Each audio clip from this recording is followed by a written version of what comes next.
Rob Brown Show goes right now. Hello, America. What up, world? Good morning, upstate South Carolina. I am Rob Brown. Over on the other side of the glass, the great one, Lonzo, in charge of the radio broadcast today. As always, ever so wonderful to have you, as we've got a show lined up for you with plenty to get to over the next 4 hours of sports talk, entertainment, excellence. Thank you. Thank you. I will begin by telling you, and this is true, friggin' tired today, kids. Tired today. Do you feel him, sir? I do. Tired today, but champions rise to the occasion. We slapped the sign over the door in the way in. We tune in, the Mamba mentality. We bring you 4 hours of greatness. And then Lonzo and I are going to take a nap. Not immediately, but pretty close to it. Not how I feel at all. Not even a little. Not even a little. And yeah, but this is your day. This is like the best day because everything, I mean, there's so many cool segments and guests and all that kind of stuff. Rashad's not here today. Oh, Rashad's here tomorrow. He got called into the office today. He let me know last night he got called to the principal's office and or sent on a mission. We don't know. Come on. Hopefully the mission isn't in Canada again. I don't know why they send him there so much. No idea. What kind of spy work do you need to do in Canada? Allegedly. Yeah, okay. But you're right. He says he's in Canada. That's a perfect front. Great front. We do not have Rashad today, but we do have Emily Adams coming up at 8:40. We will break down the Gamecocks season with her at the end of the 8 o'clock hour. We've got coming up at 8. What time do we go off the air? 10 o'clock. So 9:20. Numbers are hard. At 9:20, we've got Fight Club with the great one, Lonzo. And no shortage of stuff to get to. I'm going to demand an answer from Zoe.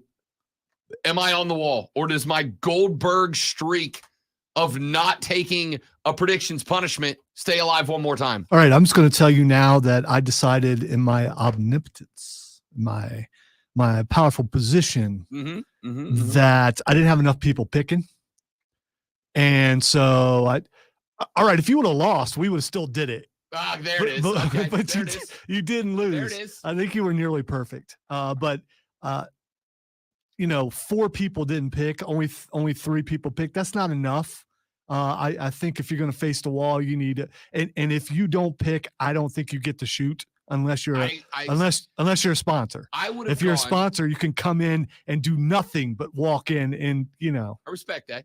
I think you can go with only 3 people. I just think that the loser only faces 2 off the Nerf wall. Like, you don't pick, you don't play. Yeah, but it's not fair, and it also doesn't. It's not a good visual that someone's just sitting over there and not doing anything.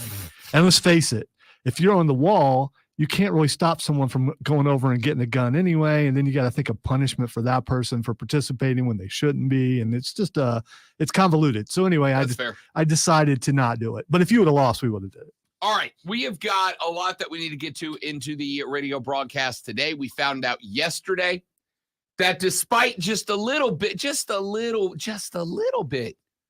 of a tease earlier this week from Spencer Rattler that he will indeed head to the National Football League draft. Spencer Rattler calling it a career. He could have come back for one more, but said he will decline that option and instead head to the show. No surprise there. He will be joined in the NFL draft by Nate Wiggins, the outstanding cornerback from Clemson University. He is taking off to the draft as well, predicted to be potentially the first cornerback off the board, likely no further down than the 3rd cornerback off the board. I think that he will be a very tail end of the first round draft pick, but Wiggins is gone as well from Clemson. So both teams starting to see the impact of the season come to its conclusion. We also have a bunch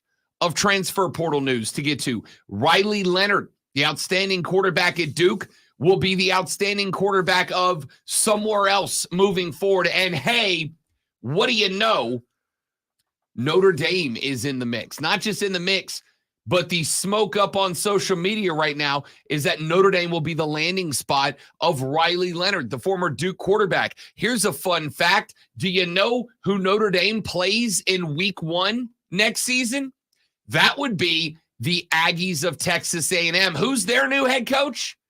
That would be Mike Elko, Duke's head coach this year. In week 1, we are getting a former Duke QB taking on a former Duke head coach, coaching and playing for 2 entirely different teams. So we'll talk a lot of transfer portal later on in the show. Plus, Matt Rule popped off yesterday.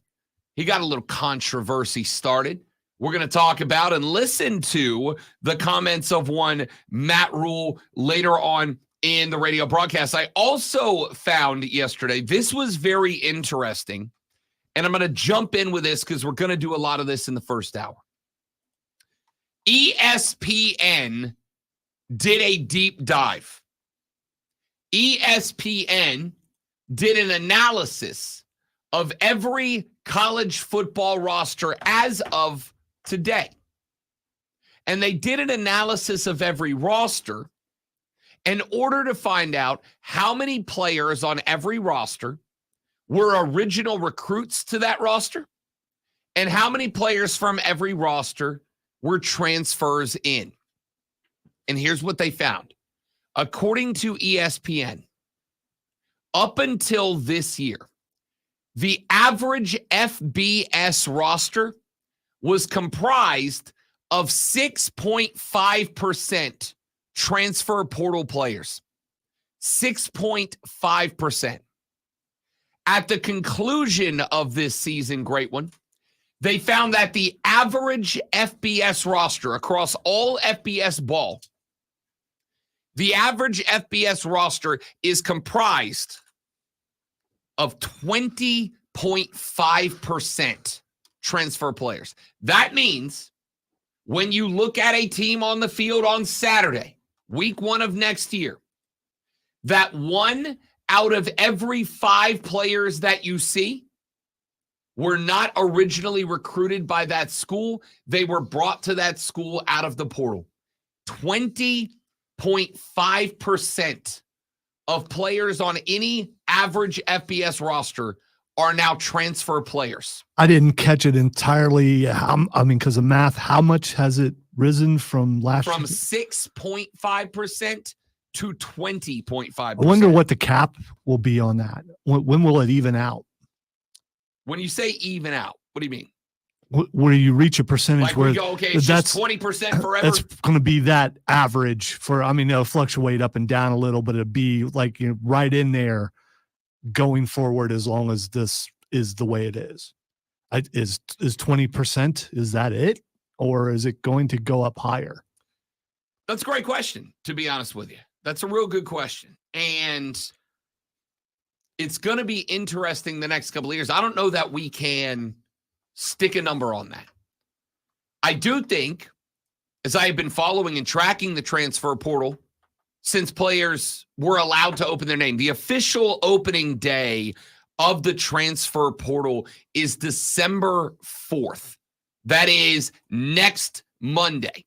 It is the Monday after championship weekend. That is the day that players can officially enter the transfer portal. But as of this past Monday, they can make their intentions known. So they can announce they're going in the portal, but their official entrance into the portal is Monday. So it's an interesting question from the great one. Is there a number? Is there a cap that we're going to get to a point where 20, 22, 25, 33% of rosters are transfer players? And then we just kind of hang around that number, maybe up or down a point, year after year. And I'm going to say yes, Zoe, but I also don't think it is going to, although I could entirely be wrong, I don't think it's going to escalate too much higher than maybe 25%, 1 out of every 4 players. And the reason why is there are still only so many spots available. There are only so many scholarships and walk-on spots to go around across FBS football. And I will also point out that this number from ESPN does not take into consideration guys who are FBS transfers who end up going down to FCS ball, right? So I think you're going to get to a point. We're going to hear from, hilariously, the guy yesterday that I found very interesting in his press conference is Matt Rule, the former Carolina Panther turned Nebraska Cornhusker. And by the way, the Huskers freaking love this guy, all right? He has put a lot of excitement into Lincoln, Nebraska. He had some comments yesterday. I mean, how hard would that be? It's Nebraska. I mean, you know, it's, any hope's good hope in Nebraska. Yeah, I mean, come on. Any hope's good hope in Nebraska. So Matt Rule kind of came out yesterday and had a press conference where he talked a little bit about this and how he evaluates transfers. And he also, and I found this interesting because I don't think I've seen this before. He put a number on getting a transfer, top tier transfer quarterback into your program. He put a number on it. He said, this is the market value of that. And I was yesterday afternoon, I came in for a little while and I sat in with Diesel on all sides. And we had a little bit of a conversation about this that I found interesting. He said, hey, you have been, of everybody on this station, the only one that has been loudly and consistently pro transfer portal. Do you still feel the same way? You are the only guy that has been loudly and consistently pro NIL. I don't think you need to put loudly in there each time because that's kind of. I think I do because I think there has been mild support from other people. I think I was the only one that was cheerleading. No, I meant because of volume level. Oh yeah, no, everything I do is loud. Yeah, so that's everything I do is loud, and that's okay. We just have to all accept that. Okay, we just got to all accept it. So I think that after hearing Matt Rule put a number on a transfer quarterback, I would like to address that a little bit because I think people created a reality in their head that doesn't necessarily exist yet. Are you going to ask for proof? No. Okay. All right. I'm not. All right. Because for the record, I totally believe that. Right? 100%. You look at the transfer portal quarterbacks right now. Michael Penix Jr. is a transfer quarterback. Jaden Daniels, Jordan Travis, Bo Nix. Dude, just about every player that is going to be at the Heisman celebration this year are transfers. And a couple of them that were real close or got injured or else would have. All transfers. So, I don't for a second think that I'm going to ask Matt Rule for proof. Mainly because I think Matt Rule phrased it poorly and he created a divide in the conversation that did not necessarily need to be there. So when we come back here in just a moment from now, we're going to play you the comments from Matt Rule yesterday. And I would like to address them because, and this is true, that's my job. And I'm going to do it. And I'm going to do it real good when we come back. I am Rob Brown, Lonzo, the great one, on the other side of the metaphorical glass. We have got a lot of show lined up over the next 3 hours, 45 minutes, and 7 seconds. And it all starts next on the Rob Brown Show in the Fan Upstate. Smith and Jake. All right, guys, real quick live reading, then we're coming right back. Don't go anywhere. Good morning, America.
All right, America, we're back. Spur Daddy, welcome in, big dog. So we're going to talk about that coming up later on in the show, because I do think there is a factor, Spur Daddy, that is going to, I think, impact. There's actually two factors that are going to impact, and I'll give you a little sneak preview. Number one, and I'll ask you, and you answer in the comments, Spur Daddy. If Shane Beamer does not make a bowl next year, is it his last year? And it's I'm hard pressed to say no, right? I don't want to think that way. But I think if you fail to make a bowl 6-6 next year. It's Beamer's not last year. I think if he's 6-6 and makes a bowl next year, then he's still on a hot seat, but he gets another year to improve. The second thing is KJ Jefferson played for Dow Loggins. You know this already. Dow Loggins is a former Arkansas OC. Former Arkansas tight ends coach. Now you're OC. He has been around Dow Loggins. He's got a relationship. I don't know how good it is, right? He knows him at the very least, but I believe he's got a relationship with Dow Loggins. And so if you're Shane and you feel like, I don't know if he does or not, but if you're Shane and you feel like your job is on the line, going to get a guy with SEC experience and let him compete with Lenora Sellers is the right call. But there is another problem with that. If you bring in KJ Jefferson and he unseats Lenora Sellers as the expected QB1 next year, Lenora Sellers probably transfers, and now you've lost a recruit you would have for 2 to 3 more years after that. If you bring in KJ Jefferson and he expects to be QB1 and he ends up losing the starting job to Lenora Sellers, then you are telling future transfers, you come here, you can still end up transferring here and not playing, which is kind of what most transfers are doing, is trying to find a place to play. So it's going to be a real tricky situation. But Shane coaching for his job kind of makes it feel to me like that's at least on the table, even if not a definite. But we're going to do this on the air coming up in a little while.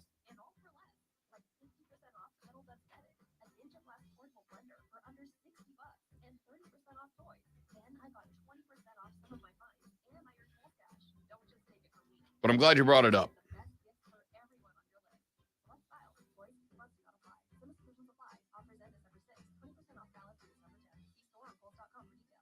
Sponsored by Blindster.com. Hi, I'm Kyle at Blindster.com. If you're like many people, you may think custom blinds is a job for expensive professionals. Well, at Blindster, if you have a tape measure and a screwdriver, you can install our custom blinds and save big. Plus, we guarantee they'll fit. Blindster.com. Take control of your listening experience with Rewind on the Odyssey app. Missed a jaw-dropping moment? No worries. The Odyssey app makes it easy. With Rewind, you can relive big moments from Mark Ryan, Rob Brown, Jim Rome, and more. Don't miss a beat. Just hit Rewind with the Odyssey app on the Fan Upstate. Sound off on the text line. 71307.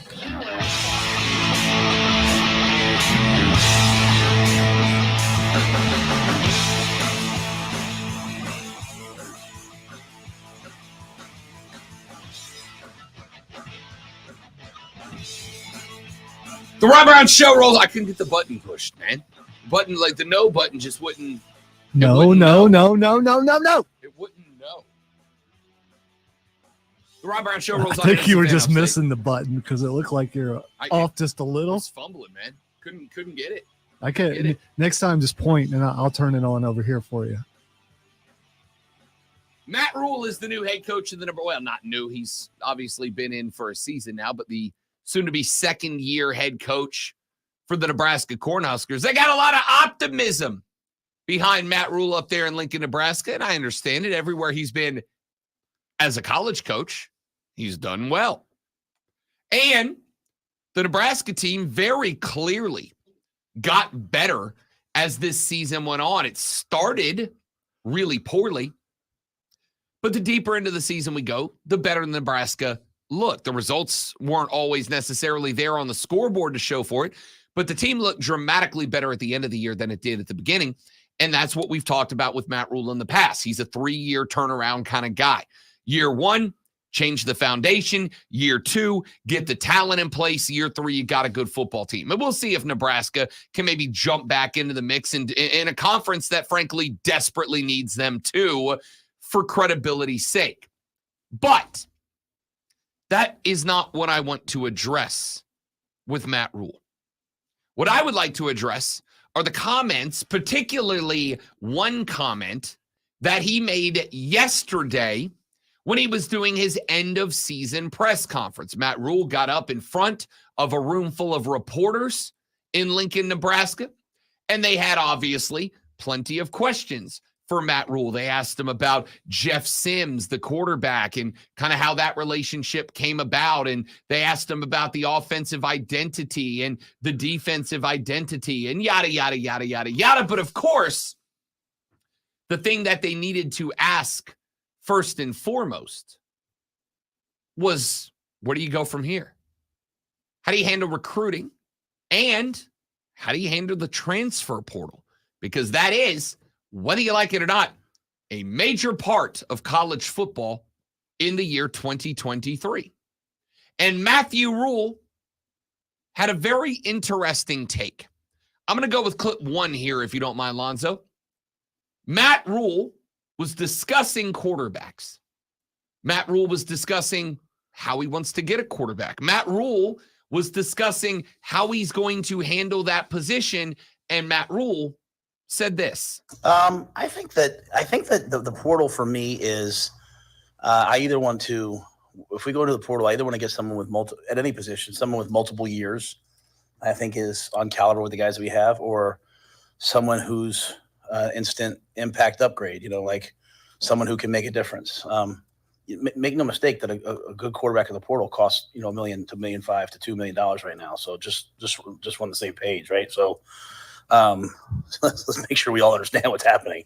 So, there's some teams that have $6 or $7 million players playing for them. So,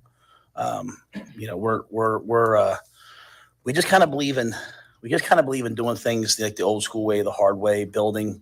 But that doesn't mean we won't look at people in the portal. We did it last year, right? It just means they have to be clearly an impact player for us if they're like a 1-year player. Or they have to be someone that has multiple years to get in our program and develop. So he said really two things here. Number one, the way that he looks at, views, addresses players coming out of the portal and into Lincoln, Nebraska. And number two, and I think this is the part that most of us kind of latched onto and want to discuss first. He said that a good quality starting quarterback cost anywhere from $1 to $2 million, and that some rosters have $6 to $7 million players on them. Now, I want to address what I think is a primary conversation based on the comments of Matt Rule that I think are misinterpreted a little bit or misunderstood a little bit. I was sitting in with Diesel yesterday on Offsides, and he did this, and this is where this came from. He said, so the school, or paraphrasing him, I don't want to put words in his mouth, but paraphrasing. He said, it's got to be tough if you're a school looking to recruit a kid, and you got to come off $1.5, $2 million to get him because that's the market price. And I said, whoa. That's not what that means. That's not what that means at all. This isn't like the NFL. I know some people are going to try to convince you that it is. This is not the NFL where KJ Jefferson or Riley Leonard are going to go to the school and go, my salary is $1.5 million. That is not the case. What it means is that there are NIL collectives at every school, and that these NIL collectives are gathering money to distribute to the players, technically not on behalf of the school, but on behalf of the school, right? And what this means is not that the school is scratching a check for $1.5 million. What this means is that if Riley Leonard's going to go to Notre Dame, you can estimate he's going to get $1.5 million in NIL deals. If Riley Leonard's going to go to Clemson, you can estimate he's going to get $1.5 million in NIL deals. If he goes to wherever, you can estimate, and here's the reality. When people use the term market price, The concept of the market price is not by definition what people are literally paying for a thing. I'm literally giving you 1.5 milli. What it means is the estimated average of what will be paid for a person or a product or a place or a good or a thing to be involved. So Riley Leonard's not catching a check. Here, Max Johnson's going to North Carolina. The former Texas A&M QB can't sign because he's not in the portal technically yet, but has already announced his intention to go to North Carolina. Assuming he's catching $1.5 million, it doesn't mean that Mac Brown has talked the president of North Carolina into scratching that check. What it means is that the estimated value of NIL for Max Johnson is X amount of dollars. And if that's what he's getting, then a guy like KJ Jefferson can go, yo, if Max Johnson is getting $1.05, I should be able to get $1.06 or $1.07. And if he's getting $1.06, $1.07, a guy like Riley Leonard can go, wait a minute, if KJ Jefferson off a 4-8 Arkansas team can get $1.07, I should be able to get $1.09, $1.09.5 or $2. That is what Matt Rule means, not that these kids are getting cut a check for $1 million. And I think that it is important that we have a honest conversation about the words that Matt Rule used and what they mean versus creating some sort of inference that North Carolina just paid Max Johnson, not Mac Jones. Nobody wants to pay Mac Jones $1 million. Nobody's paying Max Johnson $1.5 million. That is the estimated NIL value that he can get by going to school X versus school Y. You look very agitated right now. I just you basically just David Tepper the entire discussion right there. Damn, you had to make it personal. Yeah, like I mean, because in the end, I mean, if the school has an NIL collective thing there, then then the school is technically setting up. They're at least pimping how much money that the player is going to get, and it's always that thing that you don't want to say that the school's involved, but the schools are involved. I mean, that's what it comes down. That's what it comes down to. I mean, can you prove they aren't? I don't need to. You're the one making a claim. Okay. No. You made the claim first. You claimed that they're not doing it. So you did make the claim. The default standard, you and I have had this conversation, but who sets the default? The person who's talking. So that means you decided no, that's that not how it works. That's not how it works. That's all right. The default standard is you are making a claim of impropriety against an entity. This case, it's a school, not any particular one school, so that we're all abundantly clear. Lonzo is not accusing any school of directly violating the rules. Now, will I acknowledge that there is a very good chance that some schools are doing it? Hell yes, I will. Absolutely. I just, at the beginning of this, we're staying away from it. The schools have nothing to do with it. Then all of a sudden they have collectives and they have all these kind of things. The schools don't have collectives. You just said that each school has a collectives thing. Exist within the atmosphere of the school. The school does not have a collective, right? Okay. So again, if I walk into a room of 100 people, there is a very high likelihood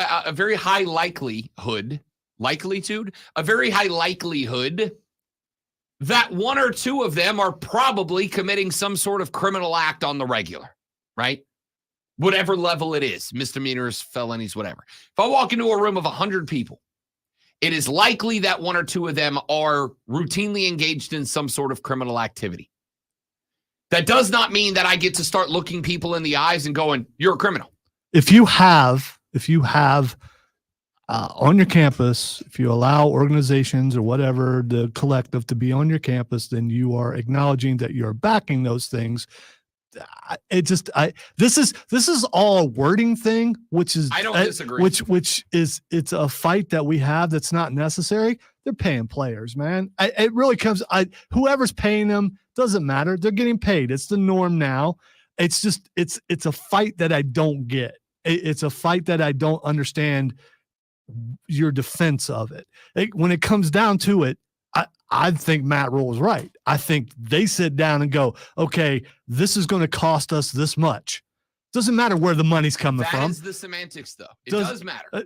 The school can't do it. But they know the money has to be a factor to get them there, which means the money is involved. Whether they're involved with the money or not. Okay, I can agree with that. The money is the thing. I can agree so with that. the money has to be there. Whoever's paying the money has to be there. So they have to make sure, whether it's, hey, we're having a meeting with, or we're having a get together, and you just happen to be over cocktails or whatever you're doing, talking to the guys. How much money are you putting down to get a player? I mean, you've got to know. How do you know that the collectives or the boosters or whoever's putting up the money, how do you know the money's there without actually talking to them to find out the money's there? Whether you're saying, hey, come here, we got this, you can't. If you don't know you got it, you can't make a way for other people to tell the player that you have it. So if you know you don't have that money, if you know they don't have that money, whoever has the money, if you know someone doesn't have the money to pay the player, you can't, or someone else can't entice them to come there. So to not even bother to mess with that guy because he needs $2 million, and you know that whoever they are who pays the money is not going to pay that much for them. So I am going to say that I agree with a lot, if not most, of what you said. Part of the reason that I think, and I think you've seen more and more coaches more and more frequently begin to use hard round numbers, $1 million, $1.5 million, $2 million, like Matt Rule just did. And I do think that there is a reason for that. I think the reason for that is because while the schools are not directly involved or are not supposed to be directly involved, I do think that they have to find a way to send a message to the collective for what the collective needs to put together in order for the NIL deals to be in place should this kid come here, right? Should this kid have the contact and have somebody do the research and they go, all right, we believe this collective can offer you X million or X 100,000 or X 10,000 or X $100 in an NIL deal, because we're talking quarterbacks because that's the big number. And we as people like to deal in extremes, right? We like to deal in extremes. But we're also talking about what was it, Utah that was giving out brand new Chevy Silver, or no, that were the Rams, Dodge Rams. We've got Dodge Rams. We have got offensive linemen in mid-tier schools that are signing NIL deals with local fried chicken restaurants and wing joints. What was the kid in, was it a kid from Miami that because of NIL, he was allowed to start performing music? You remember that story? I can't remember where the kid played. There was an offensive lineman who's a musician, country music guy. Apparently real good, like real talented. And before NIL, he could not play gigs. And all he wanted to do was play live music. Before NIL, he couldn't play gigs because he couldn't get paid for him, and he couldn't just give that talent away. And once NIL came down, he could sign an NIL deal with local establishments that said, you come here as a member of the whatever football program, and you perform 2 hours worth of music, and in return, you will get a name, image, and likeness payment of probably, I mean, honestly, let's be real, probably what, a couple of grand a month tops, right? From some local country music venue. I think the reason you're seeing more coaches like Matt Rule put hard numbers out there is it is a call to action to the collectives without directly saying, this is what y'all got to do.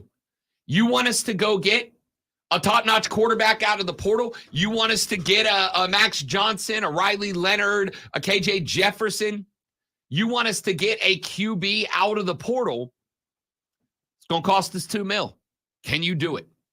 Right? Can you do it? We're going to go recruit him. We're going to go talk to him. We're going to try to sell him on the Nebraska life. Which, God, what a depressing sentence that is. We're going to try to sell them on coming to Lincoln, Nebraska. But in order to do that, we've got to know that if that kid's interested in coming to Lincoln, Nebraska, that there's going to be $1.05 in it for him. There's going to be $2 in it for him.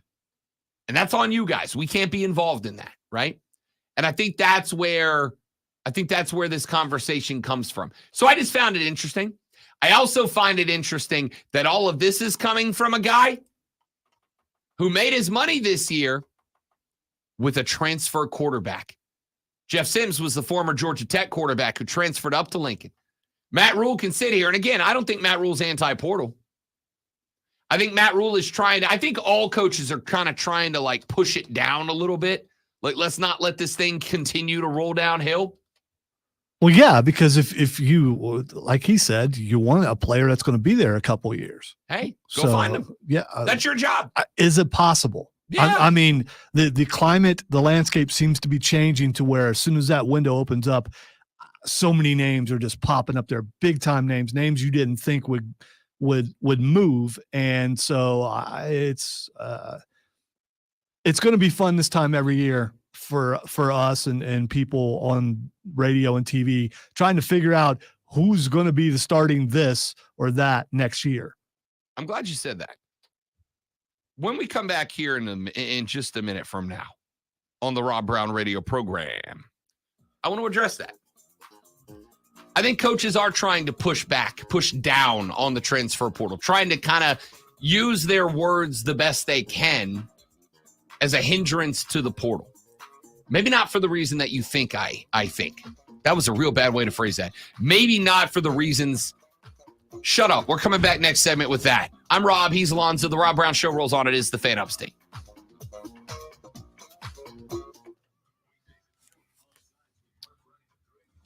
What if a quarterback transfers to a different school for so much money and just has a terrible season? Is it possible that he gets part of his deal cut, or is it guaranteed money?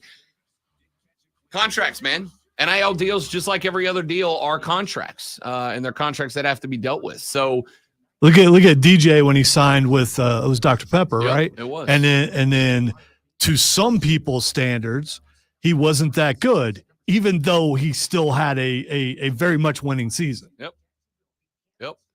But again, it's on players to recognize that if you transfer to a new school, there is obviously no guarantee of success. There's no guarantee of success for Max Johnson going to UNC. Something felt weird. Like it's never happened to you before. What's happened to me? Them dryer sheets, man. Still smells good, though. There's a potential What is that? that quarterback doesn't fit into that school or into that system or into what that head coach is doing. There is the potential that they could get there and be supplanted as the starter, in which case those NIL deals lose a bunch of value, right? My anecdotal discussions with people about this are that most of these NIL deals are being signed month to month, not for a full year. And that way, if something goes wrong, the collective or restaurant or business or whatever can back out of it if it goes sideways on them. But I'm not 100% sure, to be honest with you. What else we got going on here?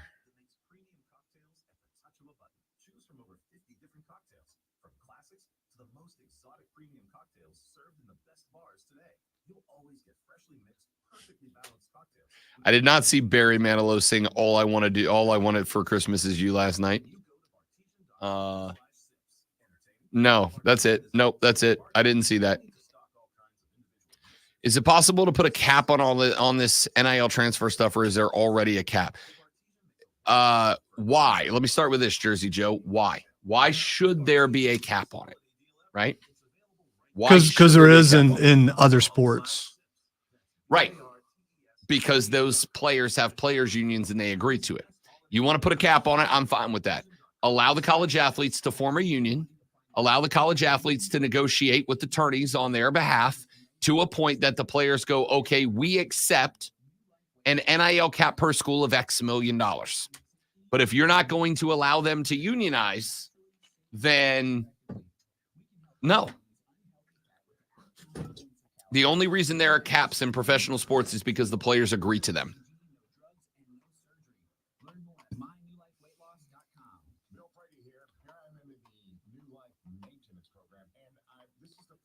You ever watch a game and see an outcome happen and kind of think it's your fault a little bit? No, Like that tuned into a football game and then suddenly the game's momentum turns around and you're like, oh, it's my fault. I mean, joke about that, but I don't actually believe that because that's if you have that kind of power, you could use it in other ways. I don't either. I mean, because if you had that kind of power, you could use that as an advantage for gambling. 100%. You look like you're doing well. Watch this, and then you turn the TV on and say, "Yeah, see." Last night I was in bed. I was flipping channels, and I came across the Florida State Georgia basketball game in the ACC SEC Challenge. I tuned in with 5 minutes left. Florida State was up 17 points. Georgia went on an 18-0 run from the moment that I tuned in till the moment that the game was over. I think a good portion of people think that. I've walked into the room a little bit late to games, or I get home on a Saturday night. I'm listening to a game and they're doing really well. I walk in, as soon as I sit down, things go horribly the other direction.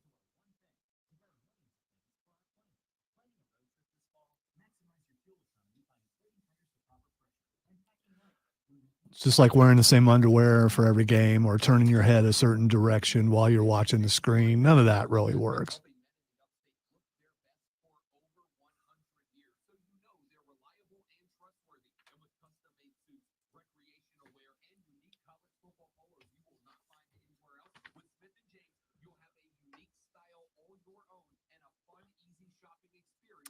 No, Steven, you shamed me for my monsters yesterday. And I am going monsterless today. Yeah, I might have to advise you to drink one. I don't have one in the building because I thought stop and get an emergency monster. You never know if you might need the emergency can. But I also know me, and I absolutely recognize that I would drink it. There would not be an emergency monster. It would just be a monster. So I did not stop and get it. Well, if you need any caffeine at all, I can offer you some I got a couple strawberry of Coke Zeros in There you go. There you go. If I need it.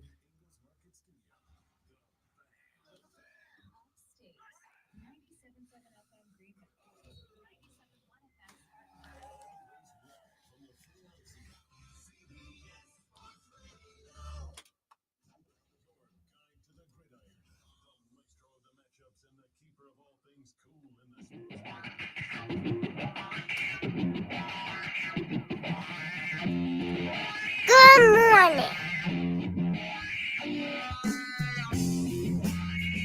So, Lonzo had some thoughts in the last segment, which is good. That means that I am, by definition, thought-provoking.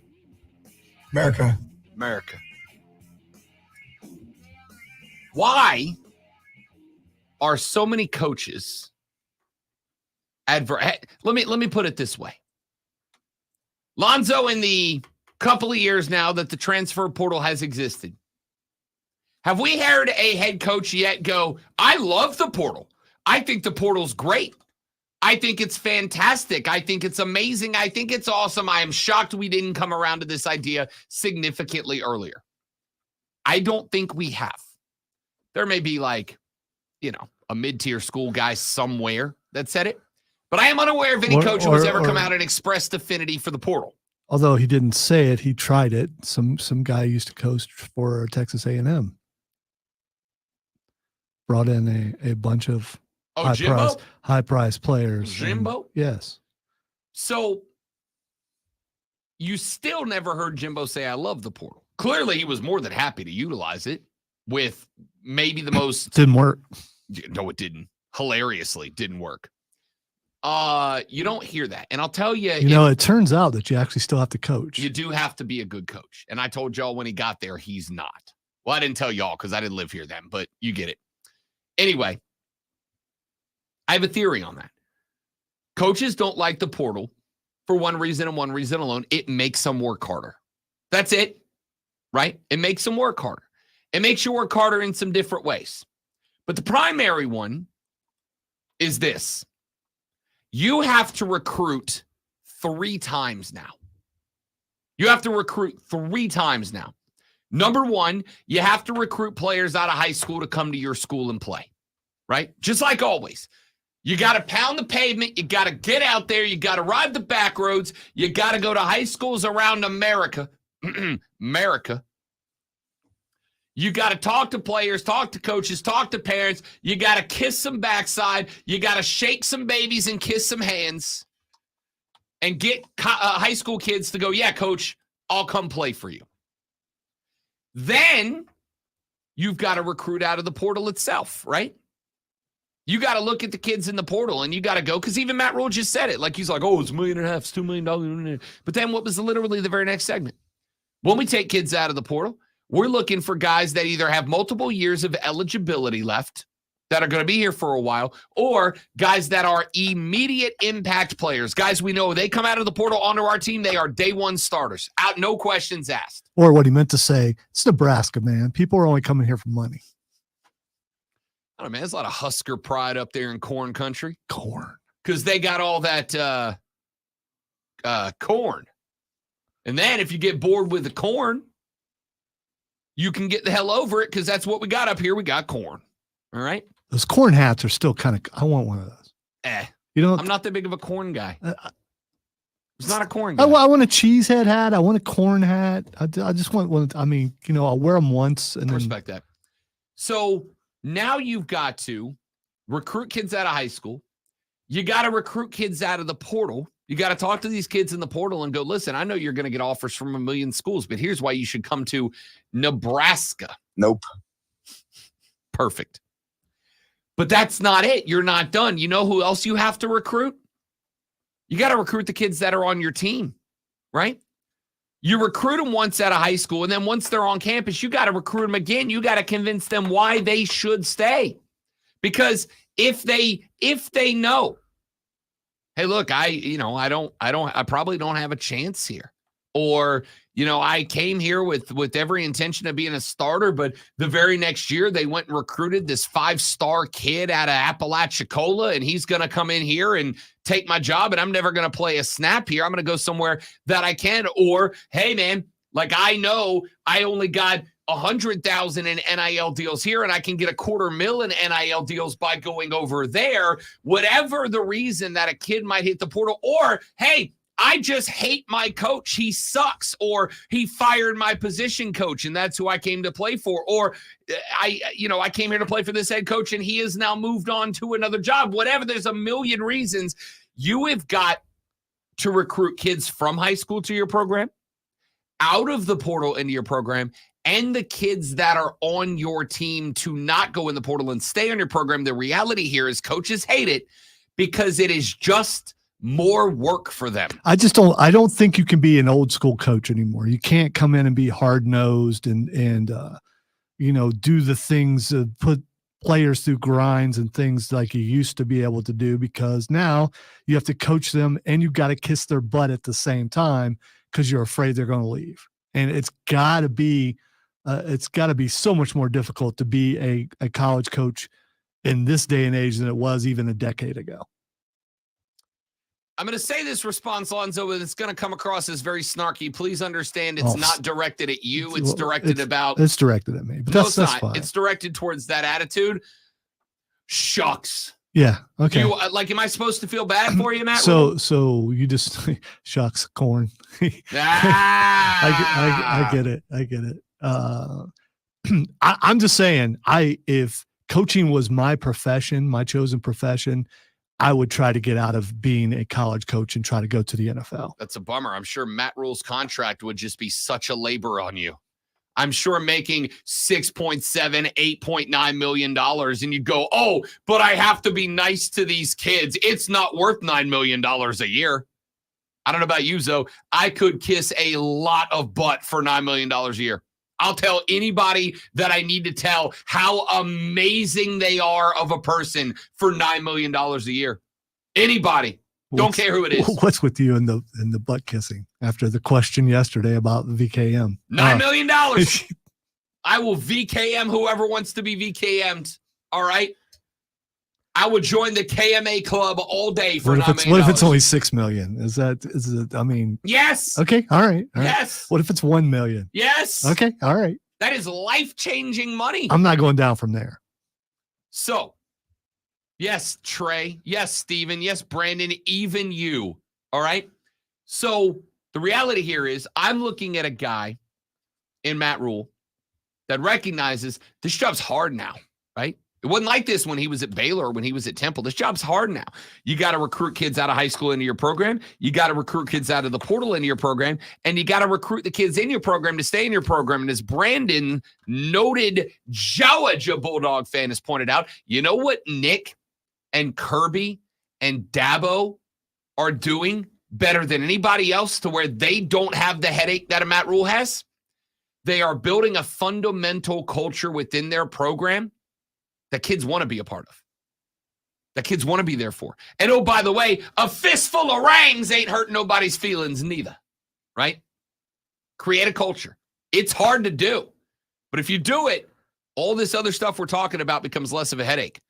I was trying to work a headache segue there, but there's no way to do it without sounding like a jerk. Lines out with a sports flash. Nailed it. It's the brain pain, Coach. Clemson cornerback Nate Wiggins announced he'll head to the NFL. Wiggins is projected as one of the top cornerbacks in the draft next year and as a first-round pick. Wiggins registered 14 pass deflections in 2022 and 8 breakups with 2 picks in 2023. Spencer Rattler announced yesterday that his decision was made after 2 years in Columbia. Rattler, he will enter the NFL draft next year. Rattler ends his career with 10,807 yards passing and 77 touchdowns. Make sure you tune in tonight right here on this here station at 7:30 for Thursday Night Football as the Cowboys take on the Seahawks right here on your home for the NFL in the upstate. The Fan. Are the Cowboys for real? We'll see.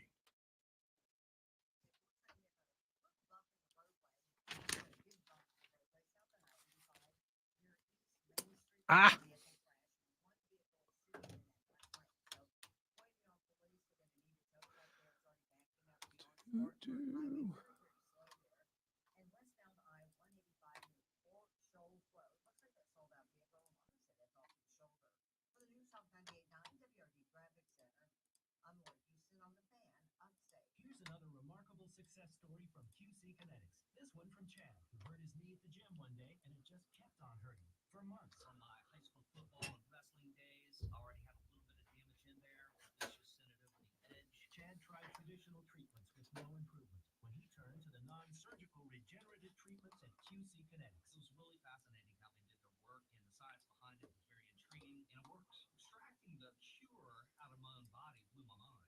It's like I'm brand new again. It was fantastic. That's because the QC Kinetics natural biologic treatments use your body's own healing power to restore damaged tissue in your hips, shoulders, back, and knees, providing long-lasting relief. Now I'm back in the gym. I'm 100%, feeling great. If you're tired of suffering with pain from arthritis or injury, call QC Kinetics now for a free consultation. I did that on purpose just because you were listening, Steven. 448-3772.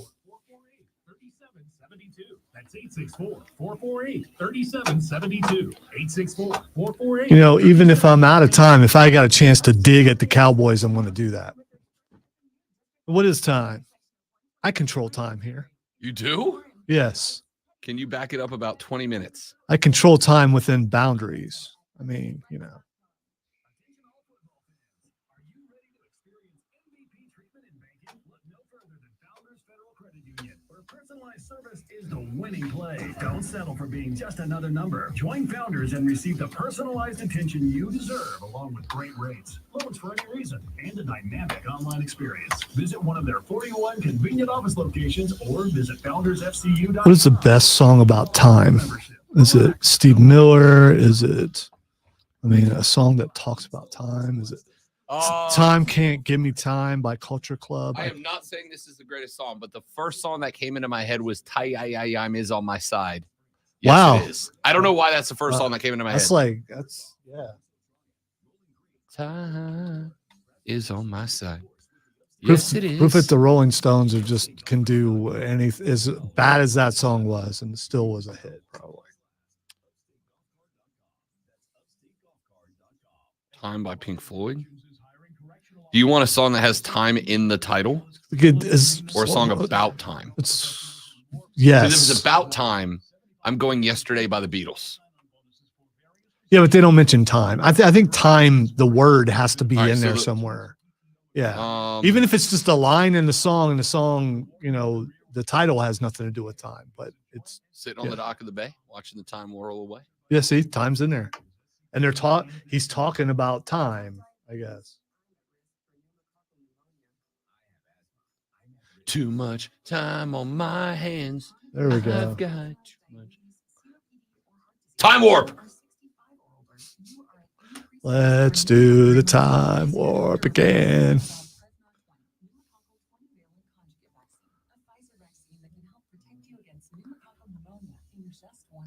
Now, one thing I don't do, Jesse, is I don't borrow hats. I mean, we've had this discussion before. It's true. He went and bought a new hat to wear one time. No, actually, I didn't. That was an ACC hat, and you got on me about the cowboy hat. Oh, the cowboy. Yeah, but I've worn it twice. I got my money out of it. I wore it for Halloween. Actually, I wore it 3 times. Yes, once on this show and once on Upstate Pulse. That's an award-winning hat. That doesn't count. True.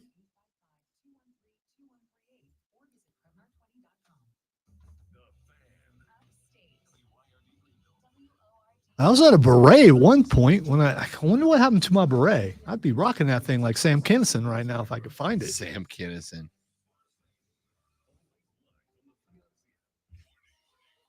That's a good one, Jesse.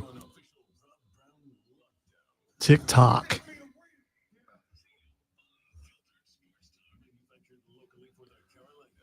And then I thought Hickory Dickory Dock, and it's the wrong version.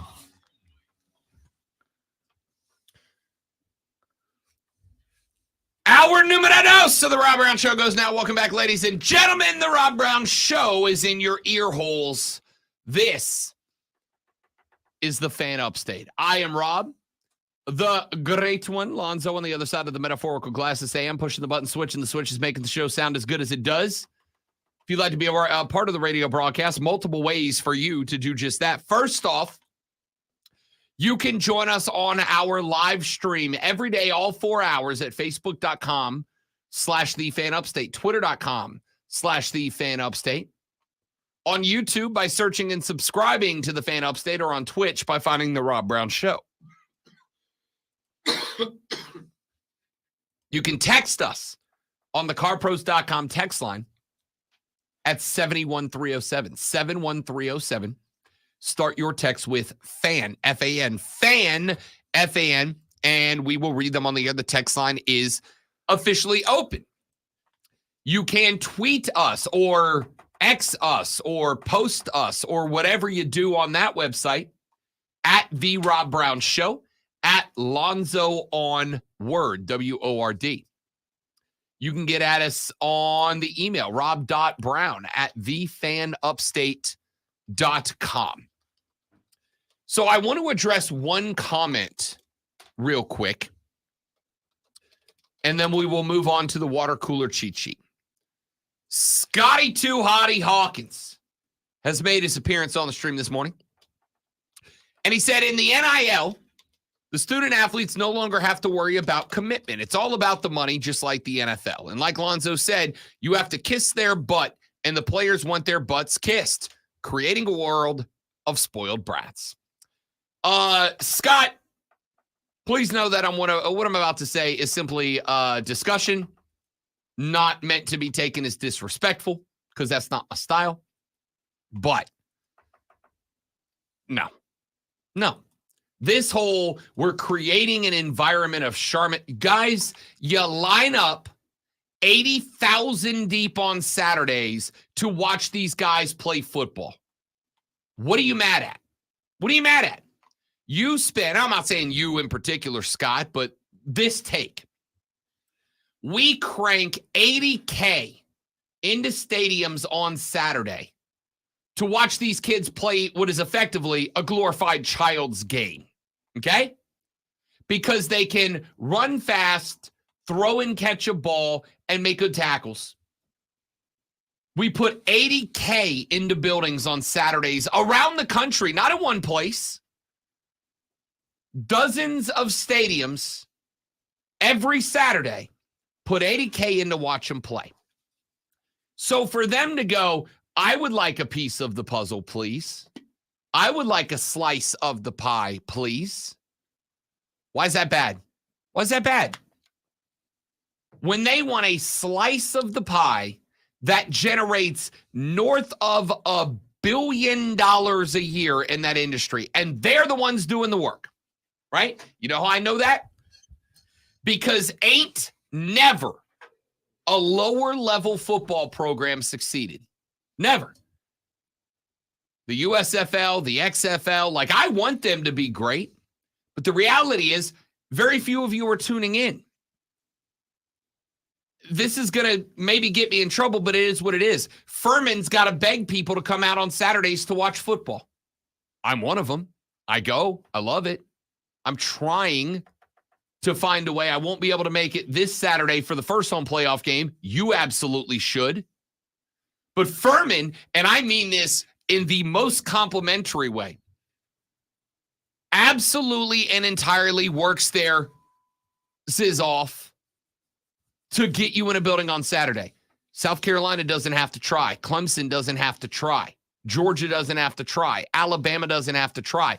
And so the players at the top are saying, wait a minute, the work we are doing, the talent that we have developed over the years is bringing $80K to the stadium. Nobody's coming in to see Nick Saban. They're coming in to see us coached by Nick Saban.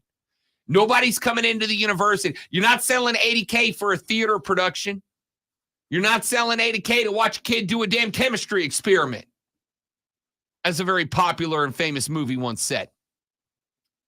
So this whole, you're creating a world of spoiled brats. No, you're not. You're creating a world where the next generation sees its value, demands compensation for its value. And don't tell me that that's not the value, because again, $80K are paying $150 plus to get into the building, and that's just what's in the building on Saturday, not the millions and millions of fans watching around the country every Saturday, bringing in big-time TV dollars. You are not creating a soft generation.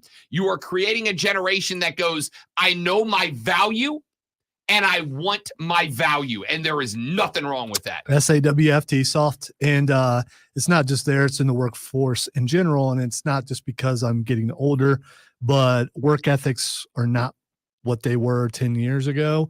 And when even the lowest worker feels entitled, it becomes a problem and product goes down. You want to know why that is? I got a real easy answer, and you're all because people like pile on Rob Brown spewing his drivel on the air and supporting these soft little pieces of Or maybe it is because nationally profit margins of companies continue to skyrocket while wages have stayed, and people are going, hey, if you're not going to pay me more, I'm going to do the same amount of work. I'm not going to work harder if you're not going to pay me more for it.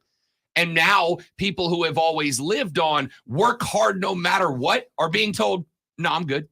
I'm going to get mine. I'm going to live my life.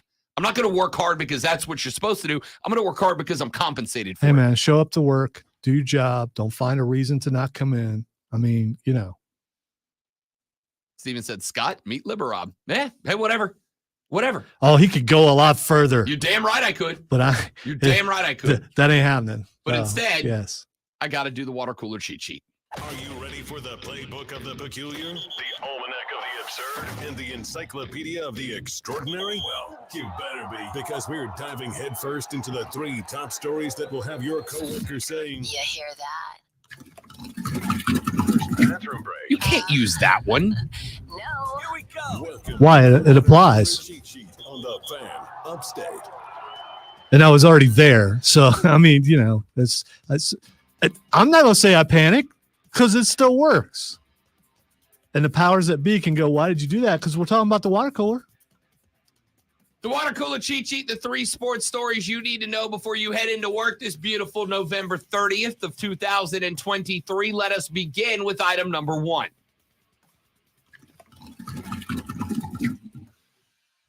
Clemson and South Carolina have now both seen very productive, very effective members of their football programs begin to declare for the National Football League draft. Over in Clemson, Nate Wiggins is on his way to the NFL. Nate Wiggins, an outstanding cornerback for Clemson, is expected to be one of the, at worst, first 2 to 3 cornerbacks taken off the board. I will tell you in my evaluation, Nate Wiggins is going to be a late first-round pick, probably off the board somewhere in the neighborhood of 22 to 32, if I had to guess. Nate Wiggins, a 6'2", 185-pound junior from Atlanta. So he, according to Lonzo's metrics, can't make it in the league. He too small. Sorry, he too short at 6'2", 185. Dude, come on. Come on. Bryce Young wishes he was 6'2". Is a junior from Atlanta, emerged as one of the country's best corners this season. He will join Iowa's Cooper DeJean, Alabama's Kool-Aid McKinstry, and Georgia's Kamari Lassiter in the draft as the top-notch corners. Wiggins' strengths, speed, and length projects to be a prolific tester at the upcoming NFL Combine, which should push him up the list. Finished the season as well as any corner in the country, including a forced fumble, interception, deflected pass, and 7 tackles in the Clemson v. North Carolina game back on November 18th. He is considered to be the fastest player on Clemson's team and did earn first-team All-ACC honors at the conclusion of this season. Hey, do you think Kool-Aid had an NIL deal with Kool-Aid? I want to say he did. Not joking. I hope so. Which, by the way, 100% you're about to see a rash of players nicknaming themselves after products. I would do that for sure. Sure. What's up, everybody? I'm Sprite Brown. I'm Mercedes Reitzel. What's up? I mean, you going for Sprite. Give me a car. Like, if you're a real quick wide receiver, I'm 100% legally changing my name to Ferrari, right? What's up, everybody? Yo, this is Lamborghini Brown, wide receiver, University of Get Me Paid. Spencer Rattler is out as well, foregoing his final season of eligibility in order to enter the NFL draft. That was announced yesterday on his formerly known as Twitter account. Rattler started his collegiate career with the Sooners, transferred to South Carolina, spent the last 2 seasons there in Columbia, put out a very long note yesterday on his X account that said his, quote, memories will forever be with me and we will have lifelong relationships. With that being said, I will be declaring for the 2024 NFL draft. This has been a dream and goal of mine since I was a little kid, and I cannot wait for the chance to turn my dream into reality. Forever to thee, sincerely, Spencer Rattler. Good move. I mean, his weight got him some more money, I think. Oh, for sure. Yeah. With the season he had, for sure. And to be honest with you, if he's looking right now and he can't guarantee this team going 9-3, 10-2 next year, now's the time to go. Now's the time to go. He cannot gain anything from South Carolina going 6-6, 7-5 next year. The only way he could gain anything by staying is if he came back and he led this team to 9-3, 10-2, 11-1. And realistically, with the returning players they do/don't have, and the fact that South Carolina is, for the second year in a row, going to have one of the most brutal schedules in the country next year, the likelihood of anything better than, say, 7-5, 8-4 next year is pretty not good. Plus, the QB class this year is a little bit lesser than it was last year, so he's got a better shot of moving up some, especially if he does really well at the Combine. Yep. You ain't wrong. You ain't wrong. Item number 2. It is hot stove season around Major League Baseball and teams. Why do they call it that? I actually researched this once because I was curious. They call it hot stove season because a long, long time ago, especially for you kids out there, the internet didn't exist. And all of your baseball news came via this thing called the newspaper. It was like the internet, but they printed it on paper. That's a myth. Newspapers don't exist. They did. I've actually seen one before, like in a museum or something. And so a long time ago, they would print on paper. They print the news. They called them newspapers. And there would be a newspaper delivery guy. He would come to your house every day, very early in the morning, and he would throw the newspaper up into your yard, and you would go out and you get the newspaper. Well, this time of year, is when Major League Baseball free agency moves and news is coming out. This time of year is also very cold. And so you would go get the newspaper and you would bring it inside and you would sit around the hot stove, and you would read Major League Baseball news. So it just also back in the the day, hot news season. The hot stove was where you got warm because they didn't have like central air. Exactly why they call it that. Yeah. Because you would go get the paper, you would bring it in, and you would sit by the hot stove and read your news while you warmed up. And this time of year is the time of year that baseball transactions are happening. So you would go read the baseball transactions next to the hot stove, hence it being hot stove season. You're all welcome and smarter. It's my pleasure, really. Well, hot stove season rolls on. The Chicago White Sox are looking to move one of the most dynamic closers in baseball. That would be Dylan Cease. Dylan Cease is a guy that can really play the role of starter or closer. He has been, for Cody Decker and I, a big-time money winner for the White Sox in a starting role, and he may do the same thing next year for the Atlanta Braves. Per MLB Network's John Morosi, a Dylan Cease trade from the White Sox is imminent, and the Braves are not only in the running, but they are a front runner. He tweeted out yesterday, he X'd out yesterday, Dylan Cease trade talks have intensified in the last 48 hours, and some people close to the negotiations believe a deal before the winter meetings is increasingly possible. Cease's hometown Braves are the favorite. Dylan Cease was born in Milton, Georgia, lives in the Atlanta area in the offseason, seen as one of the more desirable starting pitchers on the trade market thanks to his 2 years of team control.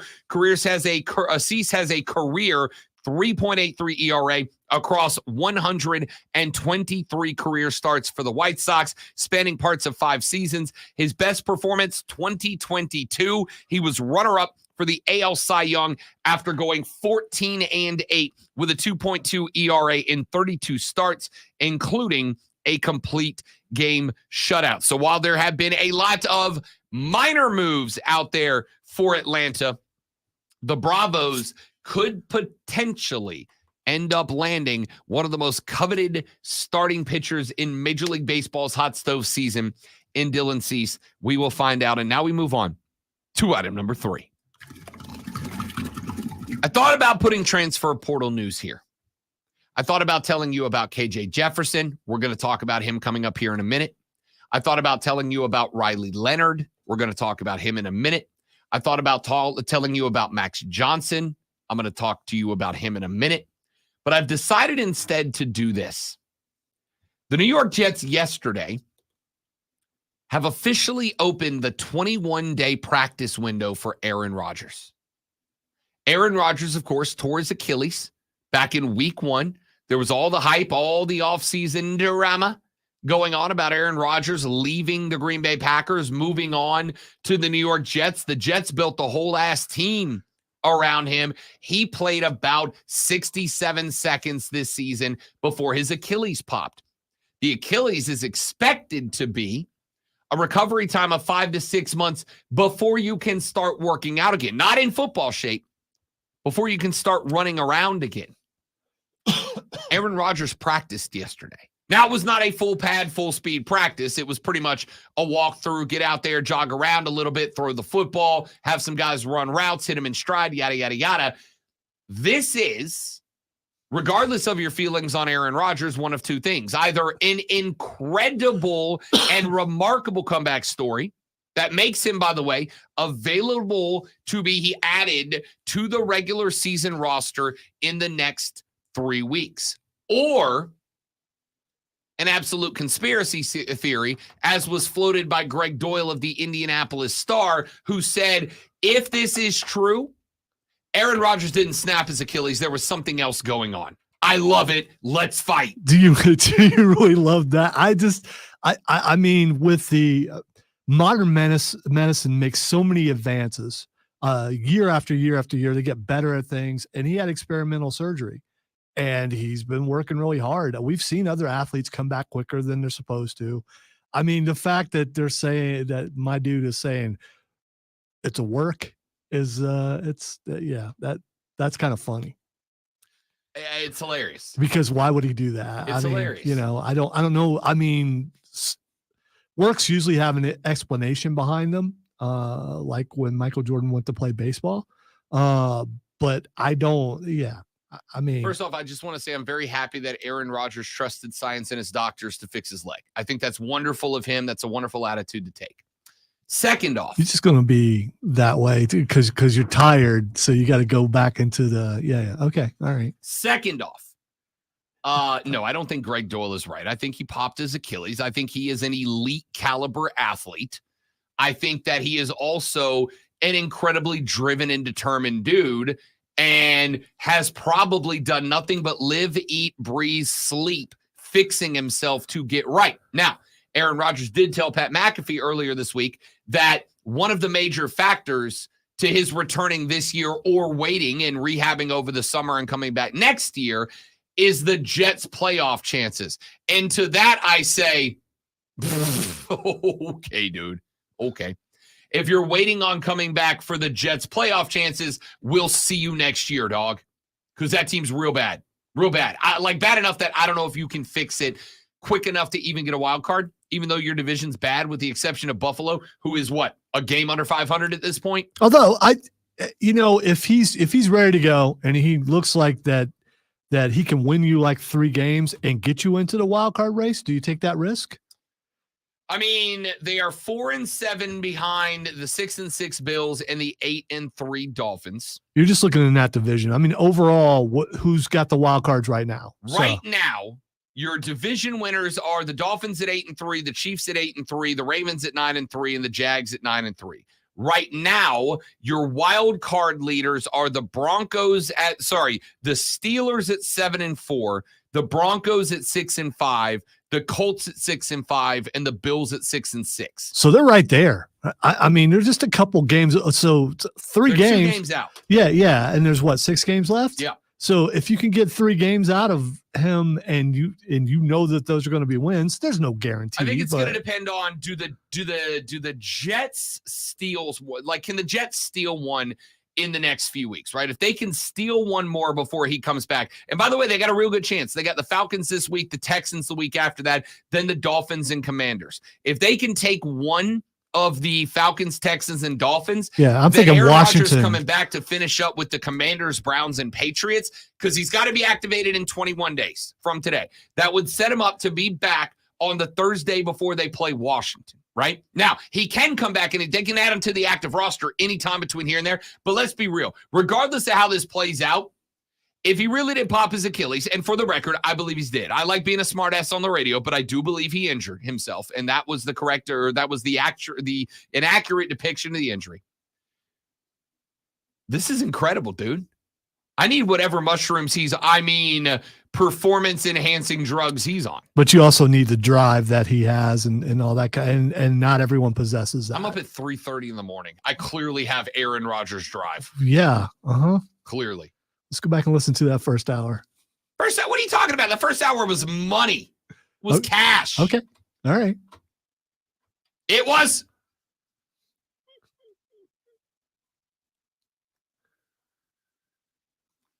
We got to take a break. Come back here in just a minute. When we do, KJ Jefferson transferring out of Arkansas. He has connections to the Gamecocks of South Carolina. In fact, there is speculation taking place in the world of social media right now that KJ Jefferson could end up a Gamecock. Why would that happen with the chorus of Gamecock fans out there saying no thank you? I'm going to tell you when we come back. I am Rob Brown. He's the great Malonzo, and you are listening to the Rob Brown Show on the Fan Upstate. Okay. All right, guys, real quick live reading, then we're coming right back. Please don't go anywhere.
right, Juicy, do CEO this. thinks a lack of execs on set is why the Marvels is underperforming.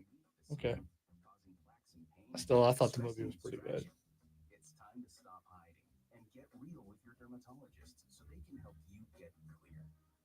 Get real clear about psoriasis at letsgetrealclear.com. So he's saying the movie would be better if there were more bosses, overseeing. Stomach issues, lower back pain. How does it all add up? If you have heart failure and any of those seemingly unrelated symptoms sound familiar, it's time to talk with your cardiologist and get the full picture.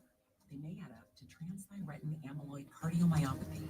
ATTRCM is a rare and underdiagnosed disease. Recognize the signs and discuss them with your doctor soon. Learn more at connectwithyourheart.com. That's connectwithyourheart.com. Sponsored by Pfizer. Sponsored by ChumbaCasino.com. Chumba. Upstate Lights in the next break. Upstate Lights in the next break. Online casino style games for free at ChumbaCasino.com. All right, so I had the thing wrong. I'm horrible at listening. With Rewind, you can relive big moments from Mark Ryan, Rob Brown, Jim Rome, and more. Don't miss a beat. Just hit Rewind with the Odyssey app on the Fan. Upstate. Early birds get the sports scoop. The Rob Brown Show, now morning 6 to 10.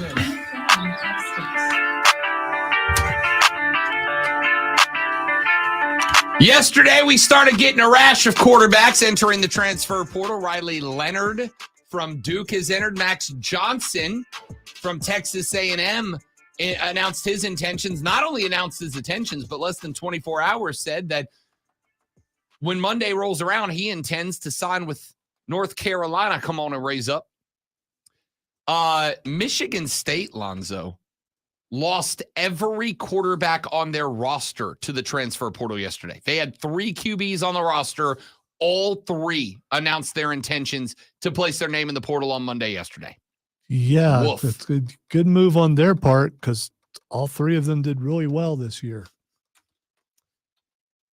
KJ Jefferson from Arkansas announced his intention to hit the transfer portal.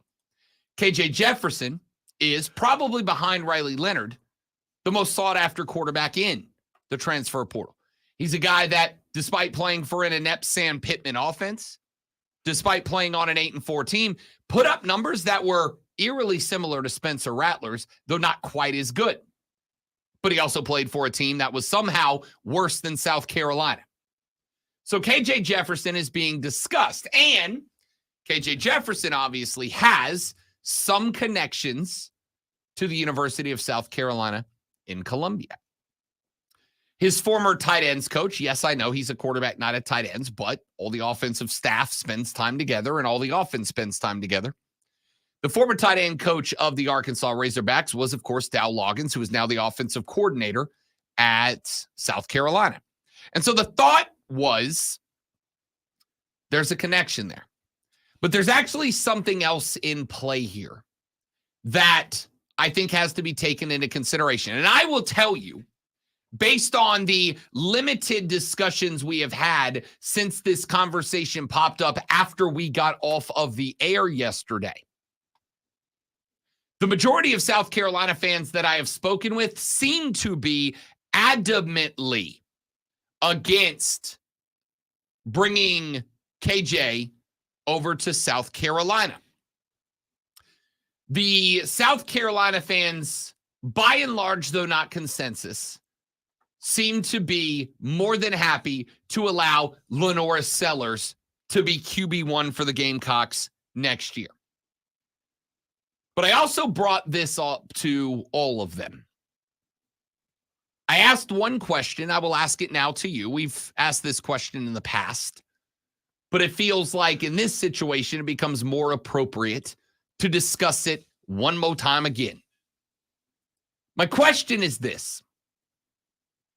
If Shane Beamer goes 5-7 next year as the head coach of the South Carolina Gamecocks, does he have a job in 2025? Or at least does he have a job in Columbia? And to me, the answer is no.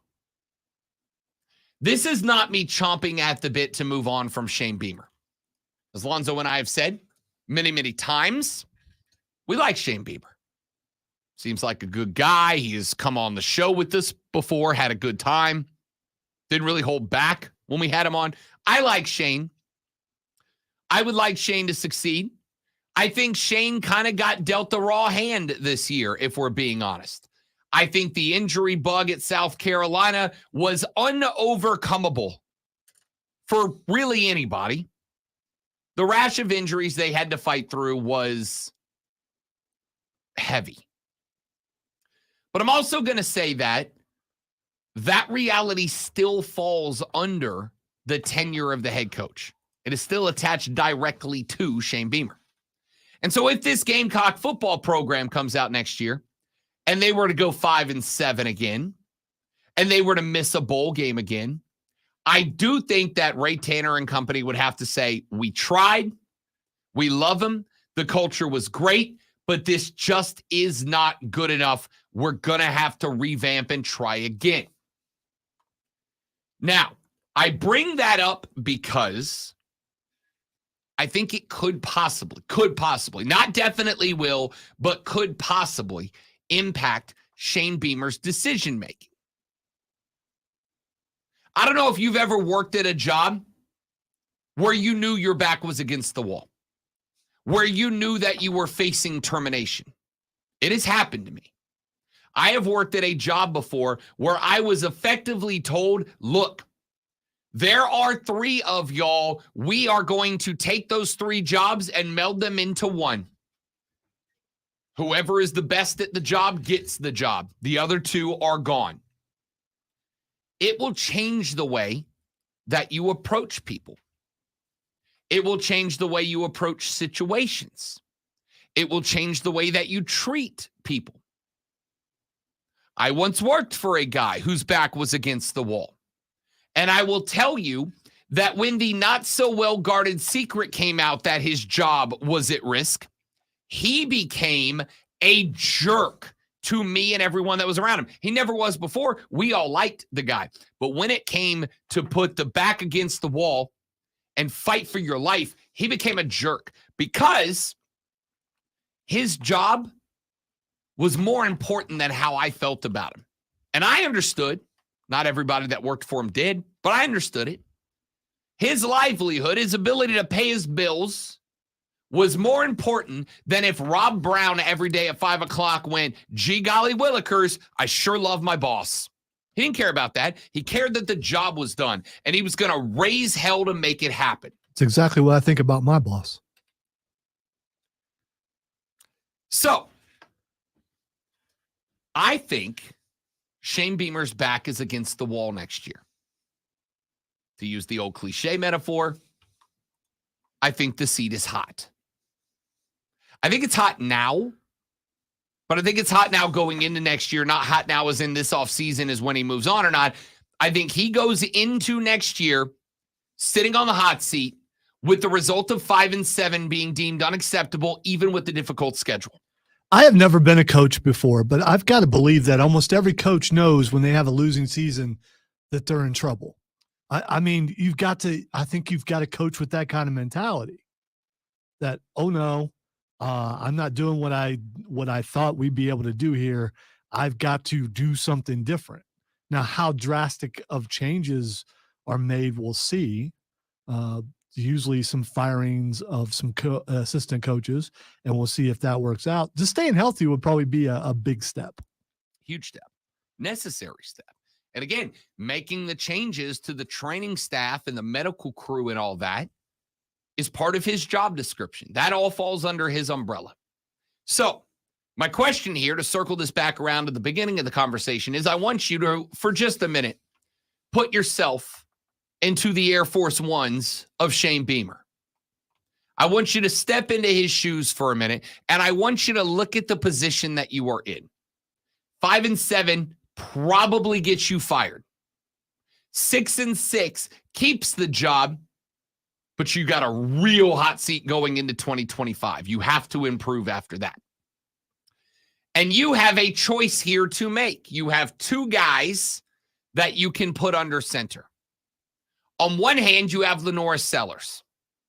You have a guy who has had very limited spot play and has run more than he's thrown. On the other hand, you have KJ Jefferson, a guy with a lot of SEC experience under his belt, a guy that has battled adversity, and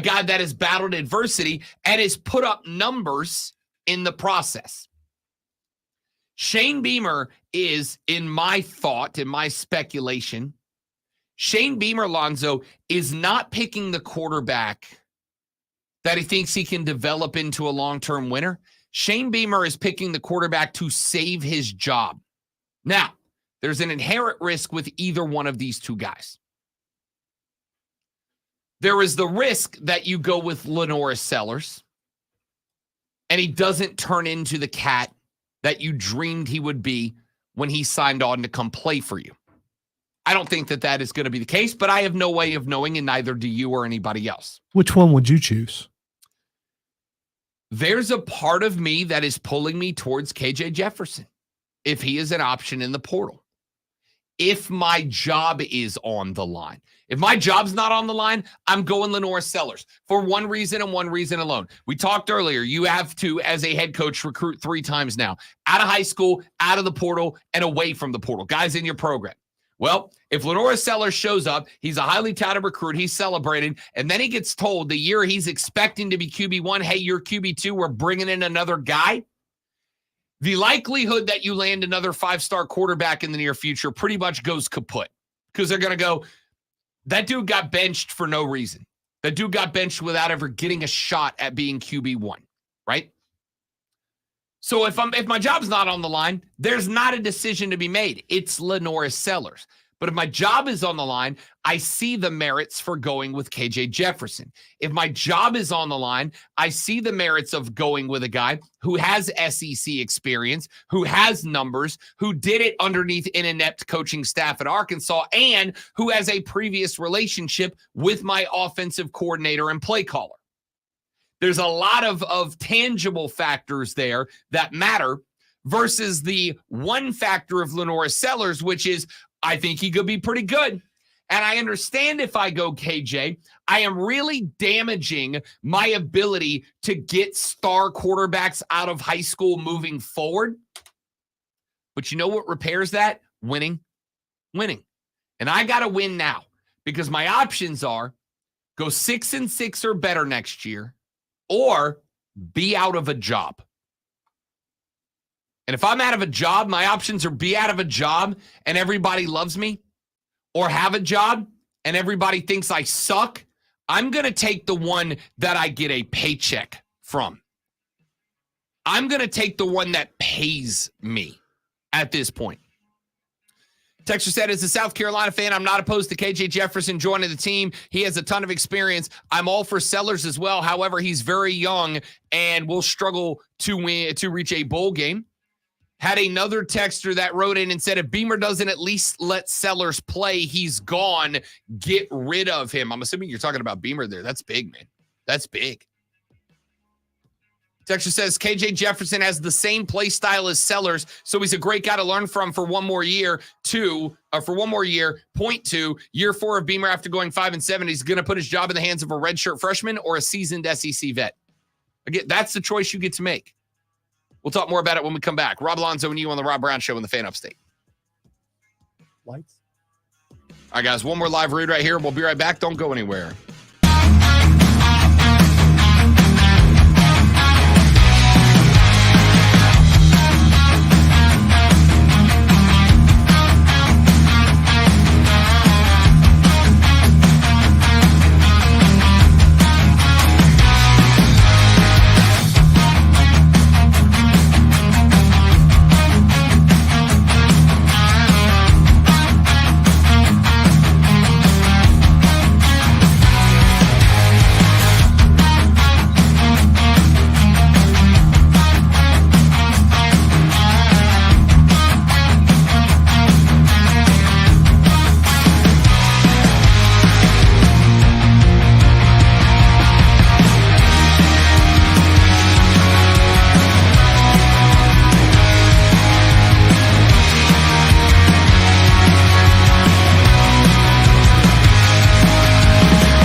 right, my friends, we are back.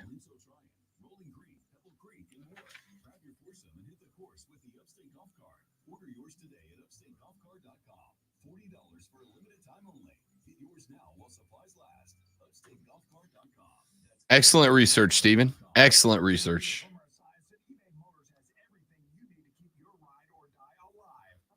How'd you do it with your arms like they are, though? I mean,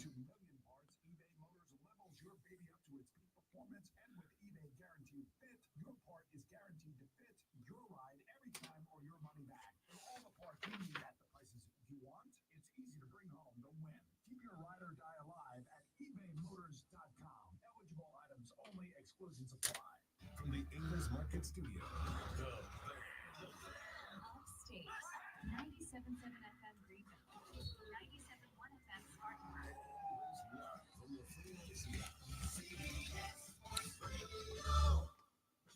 Back to Robin Lonzo. 844-FAN phone. That's 844-FAN.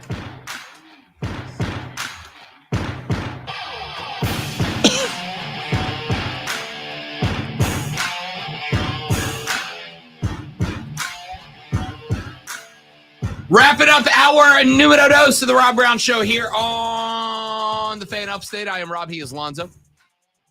Be a part of the show, 844-326-3663. We got a bunch of texts that have come in so far. Texter says, how much longer are South Carolina fans going to be okay with just mediocre? Get another Spurrier in there. Beamer has, where'd the rest of that text go? Dadgummit, that's a real good one, too. That's a real good one. Beamer has the fans and the culture. Now give us the dubs. So I think that's where you're at. I think you were at that crossroads right now if you're South Carolina. all right. So who's that guy, Texter? Who's the guy they need to get in there? That's the crummy part about the job, right? That's the crummy part about the job. Man, it feels great to have a great culture. It does. But there is this misnomer in sports that great culture equates to winning. Great culture is absolutely a part of winning. I think you are far more hard-pressed to find a team that can win without great culture than a team that has great culture but not wins. But it does happen both ways. It's very rare that a team wins without great culture. I would point to the dynasties of the NFL. I would point to the teams that jump up and surprise those dynasties. Great cultures. You got to have it. Shane has no doubt built a great culture around the Gamecock football program. But as I have said multiple times, I do think you hit a point, no matter what level of sports you're at and no matter what the culture is, where you go, I don't care if we're having a great time in Willie B on Saturdays. I would like to win some, please. I don't want to go through another 8-game losing streak to my rival, please. I would like to be competitive, please. 5-7 is not going to do it for me. This is from a guy who, as we have mentioned multiple times, very much like Shane Beamer, very much wants him to succeed. I want him to be the guy. I think we've got, although minimal, a good relationship with the program and with Shane, and I'd like to keep it. I like the guy. But at the end of the day, there comes a point where I'm going to go on behalf, even if they won't say it, on behalf of the Gamecocks, 5-7 every year is just not good enough for me.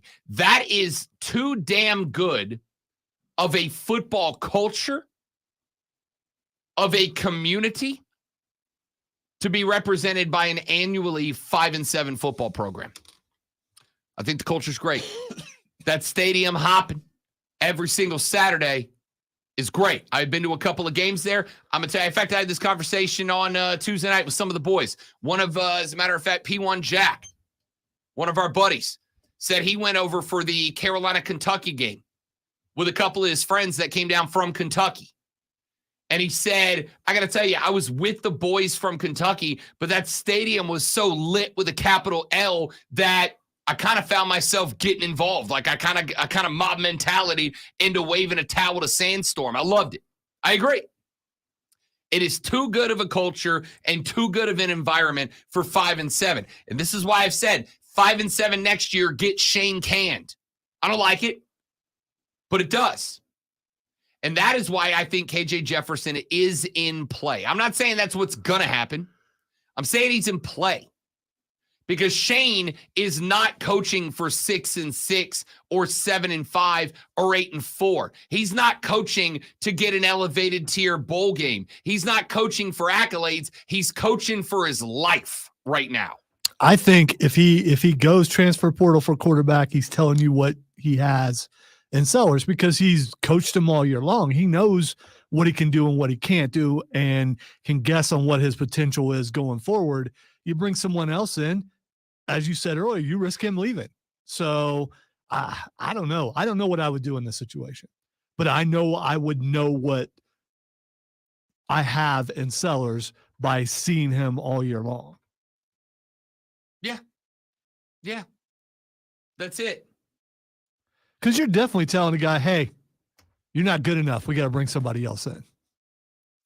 I don't think you are. I think you're saying you're good enough, but this guy's better right now, right? This guy's better right now. I want you to learn from this guy because that other texter was correct. They play a very similar style of ball. I think Lenora Sellers is going to develop into playing a very similar style of ball to KJ Jefferson. And I don't think you'd be wrong for going, here's the deal, Lenores, we're going to bring KJ in. He's going to be QB1. And if we get to a point in the season where you're playing better ball and it's obvious to everybody, I'll make the switch. But you got to understand, I'm coaching to keep my job. And you absolutely run the risk of Lenora Sellers transferring out next year. He goes, dude, screw this. I came here to play. I came here to be a guy. And with the NIL stuff, as we have pointed out multiple times, let us all keep in mind, if you ain't playing, you ain't making NIL money, or at least not as much. You're not maximizing NIL money. And I'm never going to fault a kid for wanting to get that paper. Never going to fault a guy for wanting the cash. Okay? So if I'm Lenora Sellers and I've had my mind set up that I sat from Spence, I learned from Spence, I got ready from Spence, and now next year is my year to take over and elevate this program, and then all of the sudden out of nowhere comes this transfer from Arkansas who takes the QB1 spot, that is a year of my career that I can't be A, playing, B, developing, and C, earning that paper. And that's not good enough for me. I'm out. You screwed me. And that's a risk Shane's got to take if he goes with KJ. But the risk if he goes with Lenoris is that Lenoris ain't the guy. And he can't handle SEC pressure. And he gets his butt whooped. And Shane goes 4-8 or 5-7. And then he's unemployed. He's got to go down to Delta State to revamp his career. He didn't want to do that. That's why I think this is more complicated than anything else. It is not so much, as Scott just said, 5-7, settle for that, and you're definitely not serious about football. Texter said, bro, you seen this schedule? We're going 5-7 at best. Oh, the schedule sucks for you next year. You guys are never going to convince me. The schedule's going to be the same every year. It's going to suck every year. You know what? Every year before this, it sucked. The schedule is always going to be like that. The schedule's not the problem. The coaching is the problem. And I'm not saying Beamer can't do it because I hope he can. But it's a matter of coaching. It's not a matter of schedule. I think this. Look at how brutal Vanderbilt's schedule is. And Right. you know what? Their schedule next year is going to be really bad. South Carolina's schedule, much like with the Kentucky's NFL. schedule, man. I wouldn't want to have Kentucky's Wait, schedule. listen, it's like the NFL.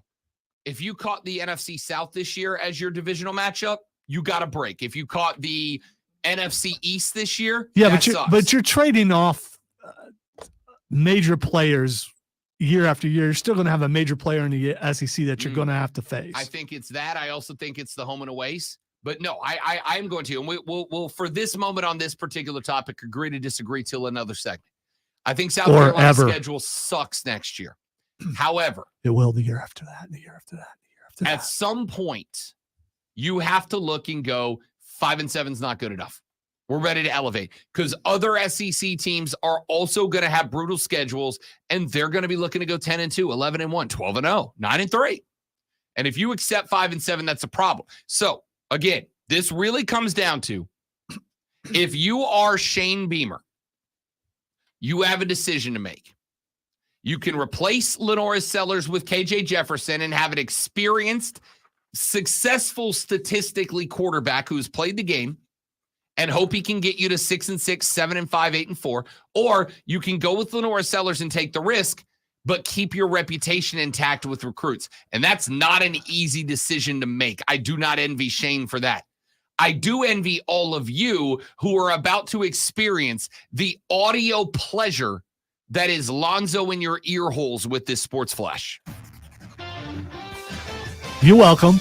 Duke quarterback Riley Leonard announced yesterday he was entering the transfer portal, as did Arkansas quarterback KJ Jefferson. Jefferson is rumored to have connections to the South Carolina Gamecocks, including a relationship with former Arkansas and now current Gamecocks offensive coordinator Dow Loggins. Bryce Young said the Panthers locker room refuses to point blame for the team's struggles at departed head coach Frank Reich. Young said he doesn't believe Reich failed him or the team, stating, "We all take ownership. We all could have been better." The Panthers take on Tampa Bay Sunday, and probably not going to be any better. Matt Rule stirred things up yesterday. Rule, when asked about the transfer portal, said a good quarterback in the portal cost $1 million to $2.5 million to $2 million right now. We are your home for Furman Paladins football. Tune in Saturday for the playoffs as Furman takes on Chattanooga.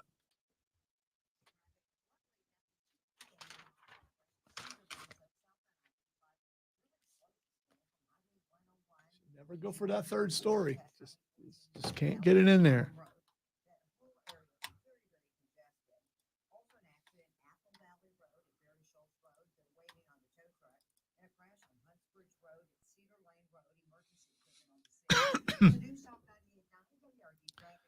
Sorry, the schedule thing, but I mean, they're going to have a hard schedule every year. They're in the SEC. It's just not. It's not going to get. I mean, it might get a little bit easier some years, but it's always going to be hard. The schedule is an excuse.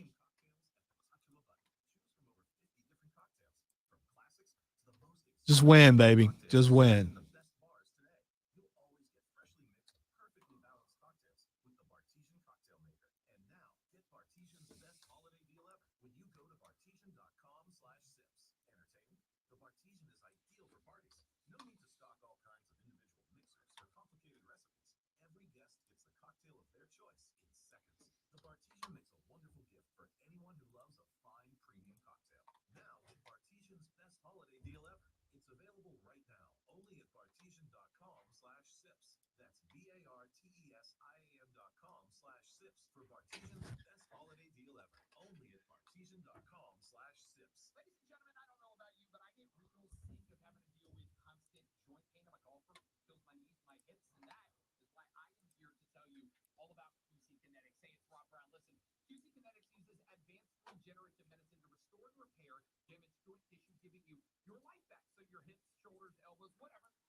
The Upstate Holiday Light Show has a new location, the District Park at the intersection of 123 and 153. Millions of new lights, carnival rides, a petting zoo, and pony corral. Open now through December 31st. UpstateLights.com.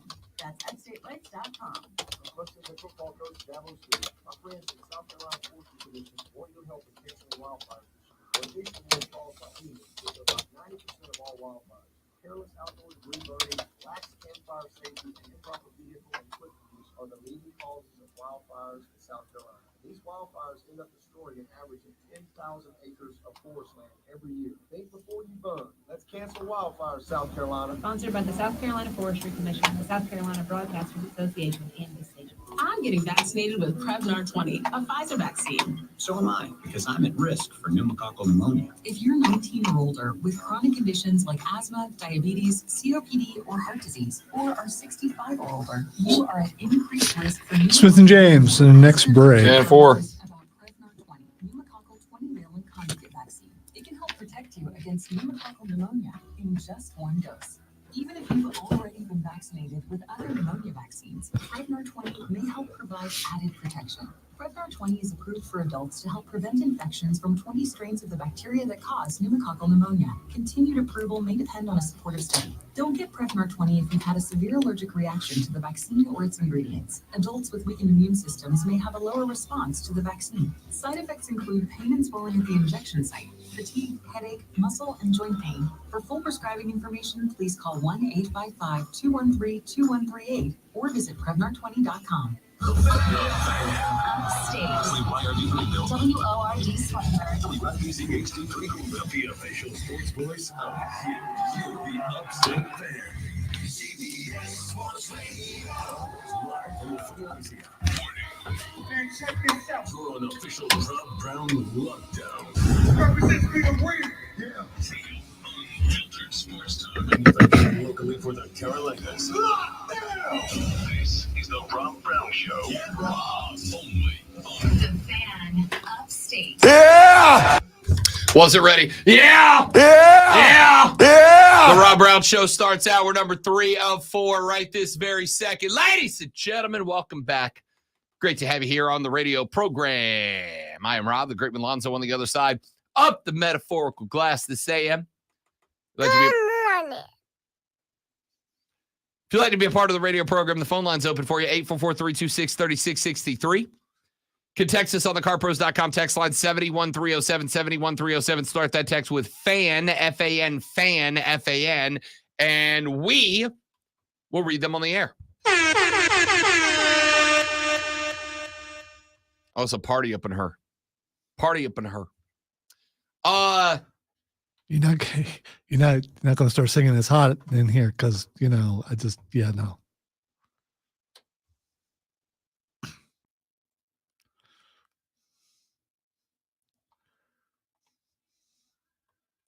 These buttons were a mistake.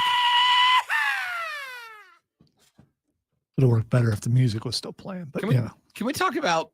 Can we talk about just absolutely out of control college football programs right now? I'm specifically talking about Texas A&M and Arkansas. America. Bobby Petrino was hired as the offensive coordinator at Arkansas. Now, some of you may have forgotten the story of Bobby Petrino. Bobby Petrino took over as the head coach at Louisville in 2003. After only one season at Louisville, Bobby Petrino super top secretly interviewed for the coaching job at Auburn. Except for Auburn hadn't fired Tommy Tuberville yet, and then decided not to fire Tommy Tuberville.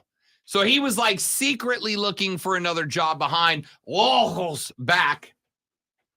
Less than a year after they signed him to a contract, didn't get the job, came back to Louisville. Louisville forgave him. Not just forgave him, but in less than 2 years after that, he signed a 10-year, $25.6 million contract to stay on board as the head coach of Louisville. Poof. Then he did indeed go poof. As less than 6 months after signing that 10-year contract, it was announced that Bobby Petrino accepted the head coaching position with the Atlanta Falcons. He went to Atlanta on a 5-year, $24 million contract. They brought Bobby Petrino there to develop Michael Vick into a more complete quarterback. He got there, and this is true, sucked.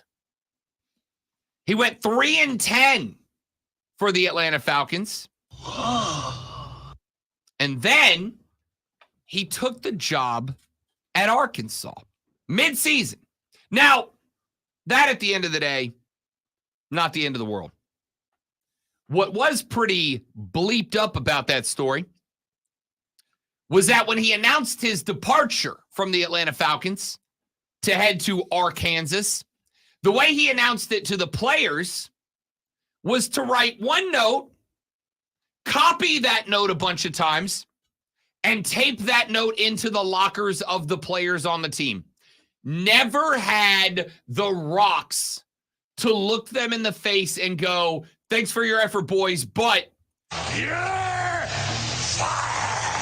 actually, I quit. Well, he kind of fired the team. He fired himself from the team. Yeah. Yes. So he took off and he went to Arkansas. And that is where the story gets fun. In April 2012, Bobby Petrino was involved in a motorcycle crash on Highway 16 near Crosses, Arkansas. He was riding with former Arkansas All-SEC volleyball player Jessica Durrell, whom he had hired March 28th as a student athlete development coordinator for the football program after she served as a fundraiser in the Razorback Foundation.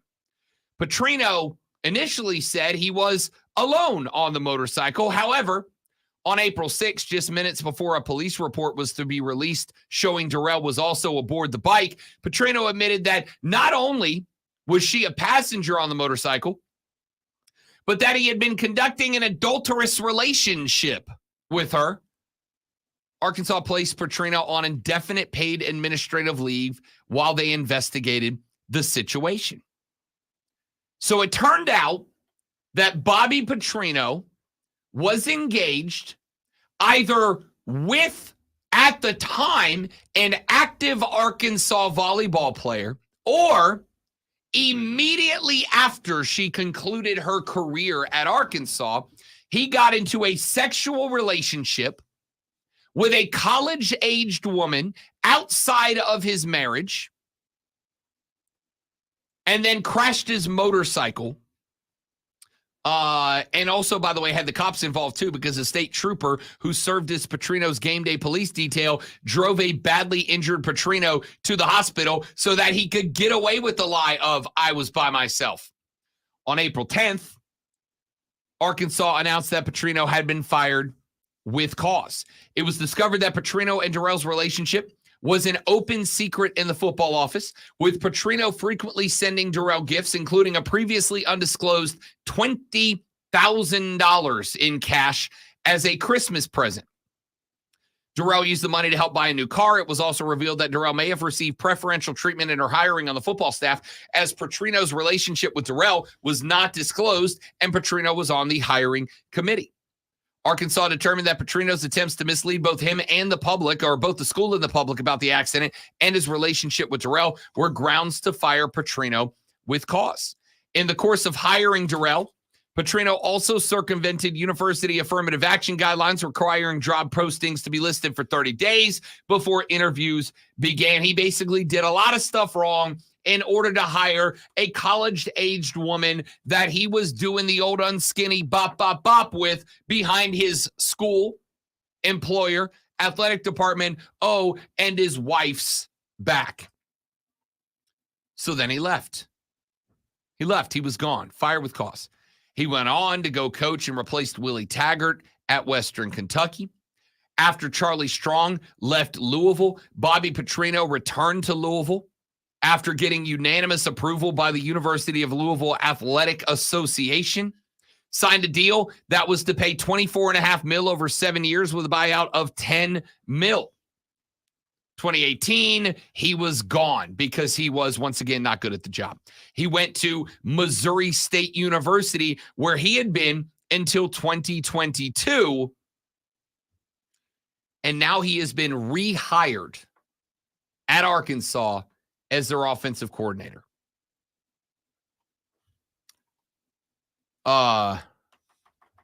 What Is the staff the same at Arkansas that was there when they let him go? No, Okay. it is not. All right. But my thought would be here, and Yep. I am Publicity, internet. There's a lot of things that might say, "Hey, did you guys know that this happened when he was here before?" if you are older than, say, 15 and have even a passing interest in college football, you know the story of Bobby Petrino, because for a couple of weeks there, it was the most interesting thing going on in sports, and that was just the Arkansas part of it. That does not include his departure from Louisville. That does not include his departure from the Falcons. That does not include his departure from Louisville again. That's just what happened with a college-age woman that he had a completely improper professional relationship with. He had a completely improper personal relationship with. He routinely and consistently lied to the school in order to make it happen and cover it up. Tried to lie after the motorcycle incident. Continued to lie until somebody in the police department called him and went, "Yo, bro, that report's going public." And about 10 minutes before it went public, he grabbed the mic and was like, "Hey, that's my bad, y'all. That's my bad. That's my bad."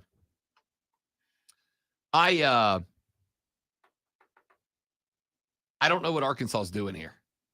I don't understand what Arkansas is doing here. Like, I've already got enough issue with Mississippi State's new head coach. Do you not believe in second chances? Do I believe in second chances? Yes. I believe that they are earned, not given. I don't just hand a second chance. I expect you to show me that you have earned it. Does Arkansas have the kind of reputation that can be sullied, that it can be lessened? Last I checked, they're still Arkansas. I mean, if you're an Arkansas fan, not being mean, but you're still Arkansas. So, I mean, how much does it hurt you publicly, really? For the record, to me, this is not about Arkansas. It's not. This is about college football. This is about football as a whole. I mean, yes, it to me is wildly embarrassing, right? It's the cousin who shows up at a wedding in a tuxedo t-shirt with no sleeves on it. That guy doesn't care. That guy doesn't give a damn what you think about him. In Pickens County, it's kind of normal, but just shots fired. That guy doesn't give a damn what you think about him. But everybody else in the building is like, "What are you doing, dude? What are you doing? Have you no shame?" And the answer is, nah. Is he that good of a coach that they're willing to get past that? Because people still keep hiring him. He is viewed as an offensive play calling genius. Yes. There are a lot of people who say, what you do in the bedroom, that's your business. And so maybe that's the stance they're taking. I can actually. I mean, because if there's no motorcycle accident, I can actually get down with that. What I can't get down so with, to speak. So metaphorically, and again, I promise you.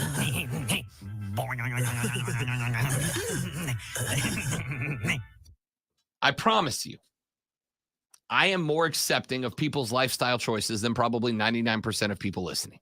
Okay? I don't care what you do as consenting adults. I wanted to help you get something political into every hour. That. I mean, for consistency's sake. Yeah. I don't care. Do I think it is inappropriate in this case? Yes. Not because Bobby Petrino was having an adulterous relationship. That is between Bobby Petrino and Bobby Petrino's wife. But there is a difference between Bobby Petrino was having an inappropriate relationship and Bobby Petrino was having an inappropriate relationship with somebody who was under his authority and power within the school. That is a power dynamic within the hierarchy of employment that Bobby Petrino was in that is inappropriate and unacceptable. But even if we put that to the side, Bobby Petrino, for a number of hours, days, and weeks, flat out, straight up, entirely lied to his school, lied to his athletic director, lied to his athletic department. And while the athletic director is different now, it was, I think his name was Jeff Long at the time or something Long. Now it's Hunter Yurachek. It's a different person. And I would look and go, it's one thing to give a second chance. It's another thing to show that a second chance has been earned. What has Bobby Petrino done to show that a second chance has been earned to the group of people, not the same people, but the Arkansas fans, that he bold-faced and entirely lied to their faces for days or weeks, that you're willing to go, yeah, no, for sure, we're going to pay you dozens of millions of dollars to come back and be our guy again? Or have we reached, and this might be a reality here, have we reached a point within collegiate football that we don't care anymore? I find it really funny that whenever we talk about players, like we did back in the first hour of the show, we got plenty of text from people going, what about character? What about integrity? What about commitment? But when Jeff Lebby gets hired, a guy who is not just caught up in the Art Briles scandal, Art Briles is his father-in-law. He coached under him at Baylor when players were now proven to regularly be sexually assaulting other students, and the football team was going out of their way to cover it up so that there would be no repercussions. Libby was the position group's coach for the player that was the trigger to that entire controversy coming to light.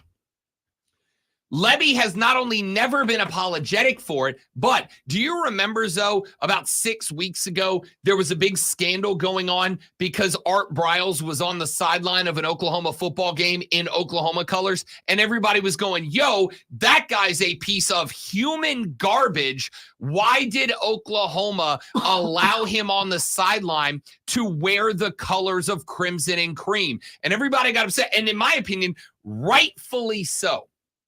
Art Briles, I would never be okay with Art Briles wearing my logo on the sideline, wearing my colors on my field. Do you know why he was there? Do you know why he was doing that? Do you know why it was elevated? Because his son-in-law, Jeff Libby, was the offensive coordinator at Oklahoma and set the whole thing up in the dark. And then what happened? 2 months later, Mississippi State hired Jeff Libby to be their new head coach. A guy that is not embroiled in the Art Briles scandal. He is a major cog in it. I would argue, outside of Art Briles and the players who were committing sexual assault on other students, Lebby was the number one cog in the wheel outside of those two parties. And Mississippi State hired him. Here's the point that I'm making. I find it unfunny, disappointing, and a massive letdown that when we talk about NIL, I get a dozen texts from people going, what about character? What about integrity? What about moral aptitude? But when a guy like Lebby or a guy like Petrino gets hired, I hear crickets. I have not, in this segment, got a text about integrity, character, or morality. I have gotten not a tweet about character, integrity, or morality. I have gotten not a stream comment, not a phone call, not an email, not an interaction at all using the words character, integrity, or morality, but y'all lit me up earlier when I said that players should be allowed to move from one school to another for more money. Oh, those guys got a lack of character, a lack of commitment, a lack of integrity, a lack of morality, but not Bobby Petrino, an open, bold-faced liar and a coward. Not Jeff Lebby, who got a new coaching job after bringing Art Briles with him, a bad person, to go represent a university that he worked for that nobody wanted him at. Oh, and by the way, covering up multiple instances of sexual assault at his job 2 stops ago. Not a one. Not a one. This is my problem. It's not about Arkansas's offensive coordinator. I frankly, respectfully, Hogs, don't give a damn about Arkansas or their program. They are nothing but a team that I encounter 2 or 3 times a year when they play South Carolina, LSU, Alabama, Georgia, any of the teams that we cover here on the show. That's it. That's all Arkansas is on my radar. I am more concerned about college football as a sport, A. I am more interested in the reasoning that when I talk NIL and transfer portal, you guys are very quick to slap the label of no morality, no ethics, no commitment, no character on players, but guys like Lebby and Petrino don't get a single text. Think on that for a minute. We're back after this on the Rob Brown Show. We're back after this on the Fan Upstate. Smith. All right, guys, real quick live read, then we're coming right back. Don't go anywhere.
Where did you see that, Corey? I'm going to look for it right now.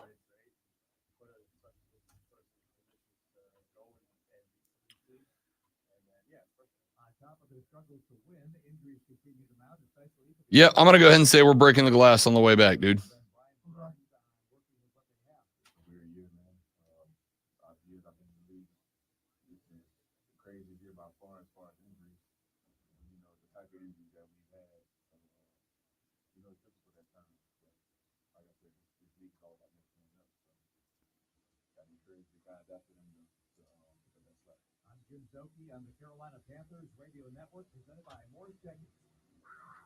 Yeah, that's real bad. That's real bad. Thank you, Corey. I appreciate you bringing that to my attention, big dog.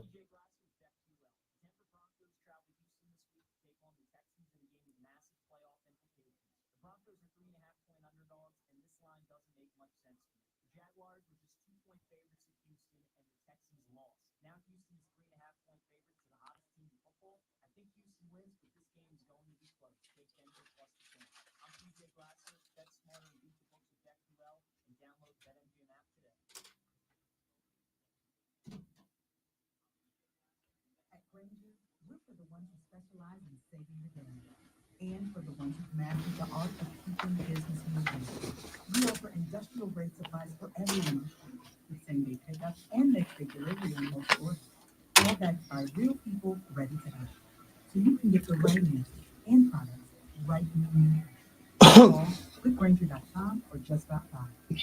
Granger, for the ones who get it done. So I have been in the operating room most of my career, watching people have orthopedic surgery, watching people get knees replaced, hips replaced, shoulders fixed, and I knew there had to be a better way. That's Dr. Daniel Zuckerman, a medical director for QC Kinetics. Dr. Dan. Non-invasive regenerative treatments for pain relief. I see so many people who could have been helped before they got to the operating room if only they had known about regenerative medicine. QC Kinetics, a natural alternative that uses your body's own healing properties to help restore and repair damaged joint tissue, providing long-lasting relief without drawing surgery. Brad Crawford just said some of the names I've heard who will enter the transfer portal Monday will make your head spin.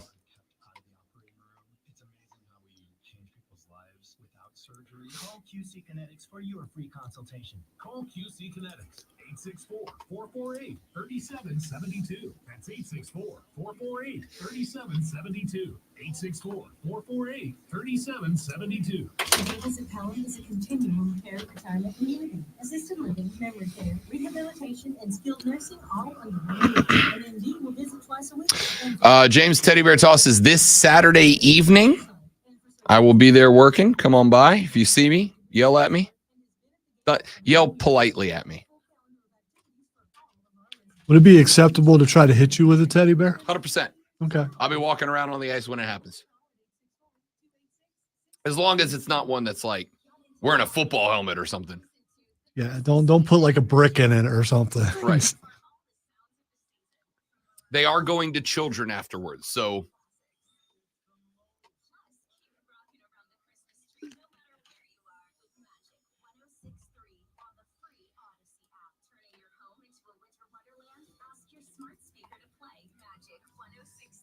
Enjoy the holiday season your way on the radio, on your smart speaker, and on the free Odyssey app. Today, partly sunny and milder, high of 60. Weather brought to you by Pfizer. COVID-19 can keep you on the sidelines. If you're more likely to get very sick from COVID, ask your doctor if prescription oral treatment is right for you. As long as everyone knows that was just a joke, please don't do anything like that. don't do that.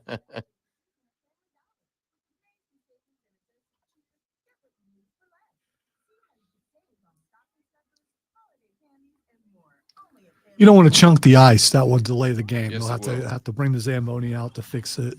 last year we had multiple games where a player got hurt and an ambulance had to take him to the hospital, but they have to have an ambulance there to play. So we had like 45-minute delays waiting for an ambulance to show back up. And the game there was one where it happened twice in a game.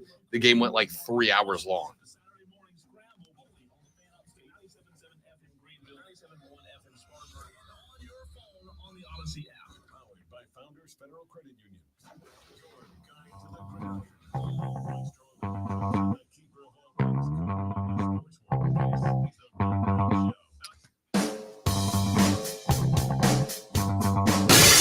Glass worth breaking, as we have some breaking news here that you Gamecock fans are not going to enjoy. Breaking news brought to you by our friends at BetQL. Be a better, be smarter, beat the books. And don't forget to listen to Bet for the Cycle every Saturday from noon to 4 on the BetQL network and Fine Odyssey stations everywhere.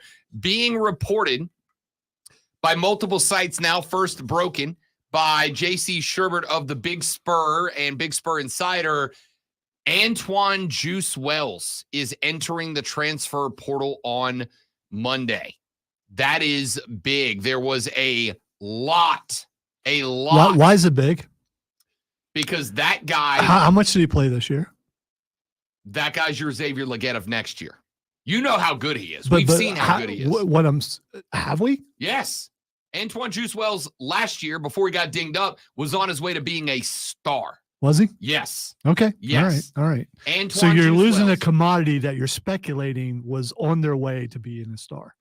was already a star who was injured. Now, see, if this were Legette, then that would be a problem. this is Legette. This is Xavier Legette for next year. I don't think it is. This is Legette for next year. This was going to be the guy that, regardless of who the quarterback is, but especially if it was Lenora Sellers, was going to bring you an experienced, precise target on the outside. And now you've got to replace that. Now, the good news is you've got the guys like Nick Harbor in the system, but it's a lot of young guys. It's not a lot of experience out there. Juice was going to be a proven commodity with experience on the outside. Now, this makes everything that has been happening off the field with Juice Wells a lot more interesting. There have been some folks who cover the Gamecocks who have been saying for some time that Juice Wells would have been cleared to play weeks ago, that this was a personal decision. It was reported that Juice Wells was not coming to home games. It was reported that one weekend, Juice Wells was down in Miami during a home game weekend and wasn't down there on rehab. He was just going to hang out, get a little vacay in. I don't know how much of that, if any or none or all of it, is true, accurate, and correct. I can tell you that at least from, or maybe only from, a talent perspective, this is a big loss for Shane Beamer and his Gamecocks. There is a narrative going around on social media right now. I'm hesitant to even mention it because I don't really have a ton of justification yet. It's more, there's a lot of coincidence here. That Antoine Juice Wells may have been asked to leave. May have been told, hey, it might be a good idea for you to go ahead, put your name in the portal and find a new place to play because your commitment to this team was lacking. I don't know. All I know is this was an experienced, proven commodity on the outside that is now gone and must be replaced. Shane Beamer's job just got more difficult. And I'm going to take it one step further and say this is now a little bit more of a lean for me towards if KJ Jefferson's on the table, I'm taking him. So we don't know all of the receivers that are going to show up in the portal until our minds are blown Monday. Brad Crawford at 24/7 just said on Twitter that some of the names that are going to enter the depth chart Monday will, and I quote, blow your mind, end quote. Is there a possibility of someone who was healthy last year, who's available that they could bring in to replace the guy who didn't really play this year? I don't know.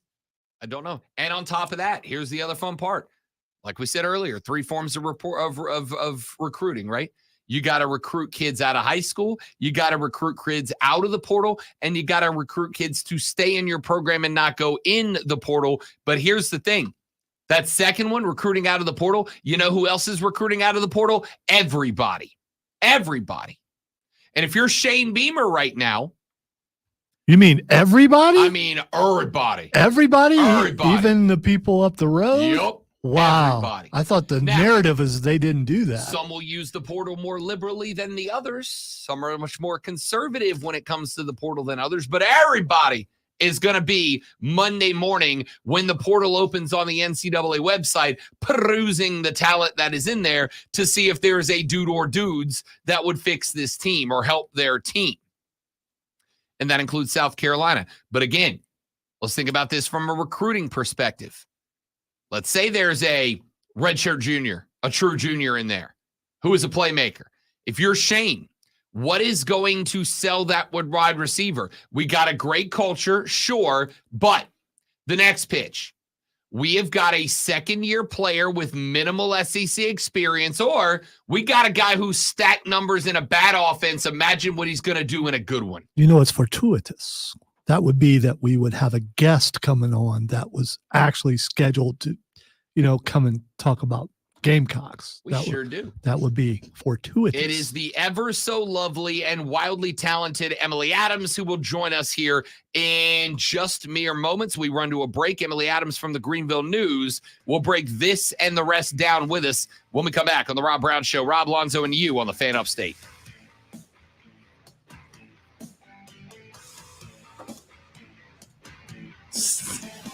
James, what is this portal you speak of? As a Clemson fan, this is new and scary. All right, guys, we're going to step away for a couple of minutes while we get Emily lined up. Don't go anywhere. We will be talking Juice Wells when we...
feels like that room is now a lot messier.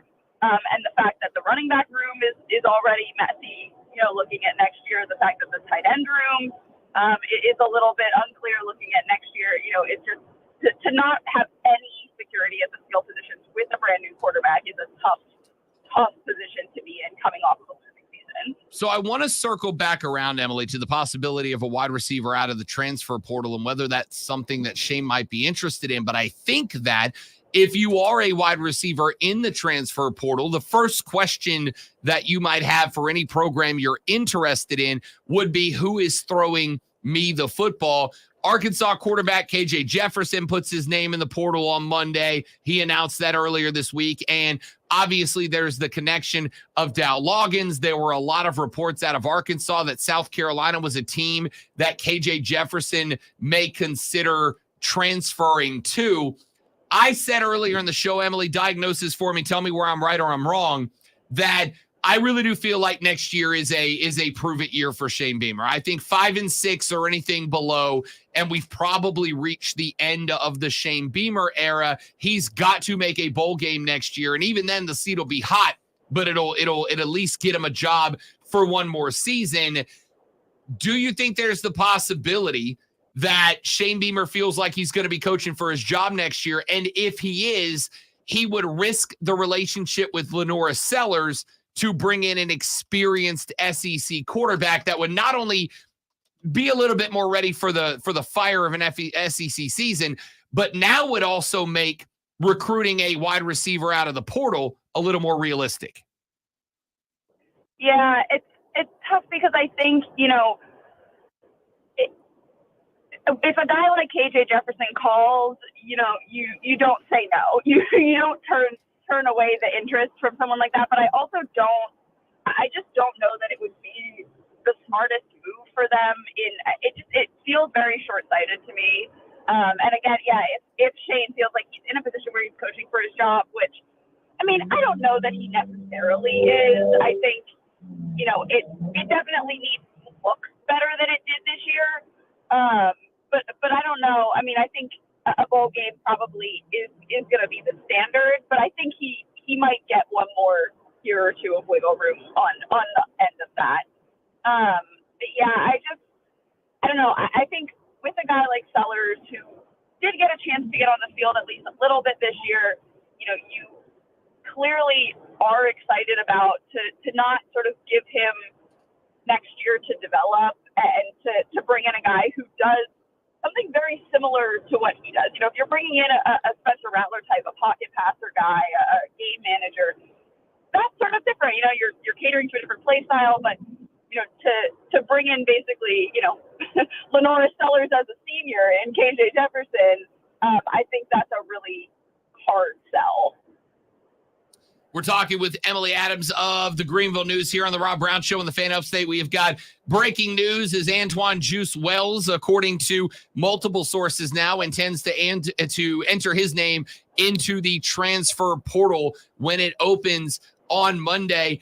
Just from the perspective of Juice, I know we kind of touched on it a minute ago, but from your perspective as an offense, with what we know about the returning players, guys like Nick Harbor, etc., where does this wide receiver room stand with the loss of Juice? I think it's one of those things where they have talent in it still, but it's just all super, unproven. I think, even with Nick Harbor, he had some really big plays, really good moments this year, and he had some really bad drops. He had some moments where he ran routes like a freshman and clearly did not know where he was sort of supposed to be. And that's understandable, but that's also a really hard thing to work through if you also have a freshman quarterback. It's those connections are going to maybe be, not as strong because they're trying to figure out the playbook as much as they're trying to, figure out each other. So I don't think the talent in the room is bad. I just think they're not in a place developmentally where it's going to be competitive out of the gate. Emily Adams joins us here on the Rob Brown Show and the Fan Upstate. So talk to me a little bit about who becomes that guy for South Carolina. I mean, I kept waiting for a breakout game. We had some breakout plays from Nick Harbor this year. Omega Blake had some real clutch catches in some big spots for the Gamecocks. But now I think they've got to find who it is that can step up and at least fill the role or attempt to fill the role, but at least be that towering target so that the field spreads out and they're not just bracketing the primary route every time. Is there anybody in that locker room that you think is a candidate that can maybe at least threaten to replace the numbers that Juice Wells leaves behind?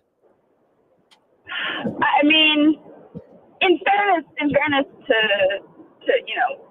Leggett and to Juice, both of those guys had, their big seasons were, top of the SEC type level seasons. And, I think if you look at next year, I don't think anyone in that room is, a top 3-4 guy in yardage in the SEC. I think, any of those three, Harbor, Blake, or even Tyshawn Russell, who had, similar things, really good flashes and then really freshman moments. But I think any of them have the potential to be, a receiver one. I know, Nick Harbor and Lenora Sellers are very, very close friends. They, work out a lot together, have been since last summer. So it wouldn't be surprising to me if he becomes a really high volume target next year, if it is Lenora at quarterback. But it's, I just don't think any of those three are really ready right now.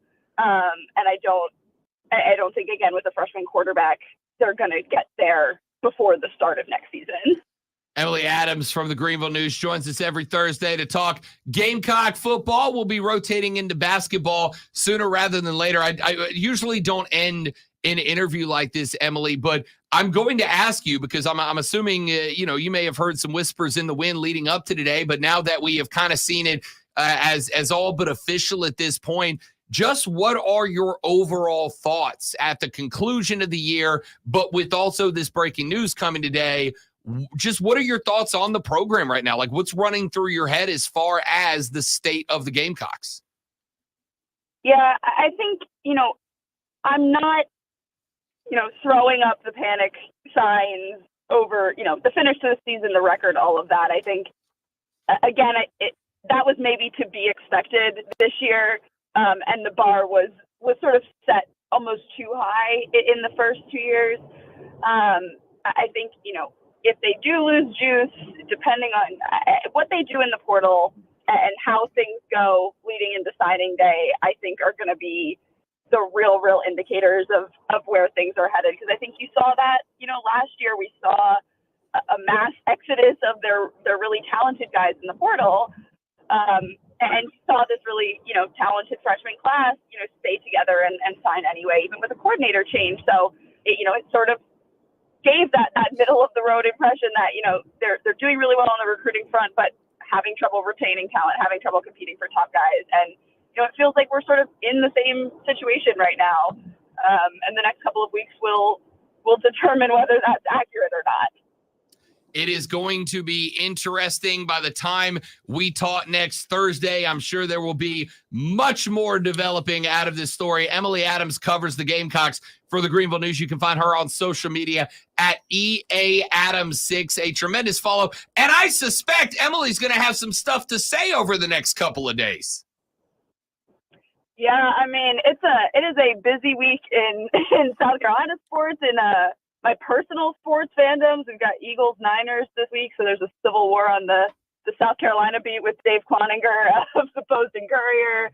I'm headed up to UNC tonight for women's basketball. So, yeah, lots going on in the next few days. Emily Adams, you are the best. Thank you. We will talk to you a week from today, ma'am. All righty. Always a pleasure, Rob. Mine. Thank you very much. Emily Adams from the Greenville News. Lonzo Reitzel from the Fan Upstate. Wow, man. So you're going to throw my last name on there. I don't need a last name. Mac Brown won't have to wait to find Drake May's replacement at North Carolina. Former Texas A&M quarterback Max Johnson said on social media yesterday he'll be taking his talents to Chapel Hill to play for the Tar Heels. Spencer Rattler announced yesterday that his decision was made after 2 years in Columbia. Rattler announced he will enter the NFL draft next year. Rattler ends his career with 10,807 yards and 77 touchdowns. Clemson cornerback Nate Wiggins announced he'll head to the NFL. Wiggins is projected as one of the top cornerbacks in the draft next year and as a first-round pick. We are your home for Furman football. Tune in Saturday as the Paladins playoff run begins. Furman takes on Chattanooga at 11:30 right here on the Fan, upstate. Rob had trouble opening the door. That's hilarious.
The Upstate Holiday Light Show at their new location, District Park, at the intersection of 123 and 153, is open now through December 31st. Enjoy the magic of the season with family, neighbors, and friends. For more information, visit upstatelights.com. Ladies and gentlemen, I don't know about you, but I get real sick of having to deal with constant joint pain. I'm a golfer, feels my knees, my hips, and that is why I'm here to tell you all about QC Kinetics and proper outlets.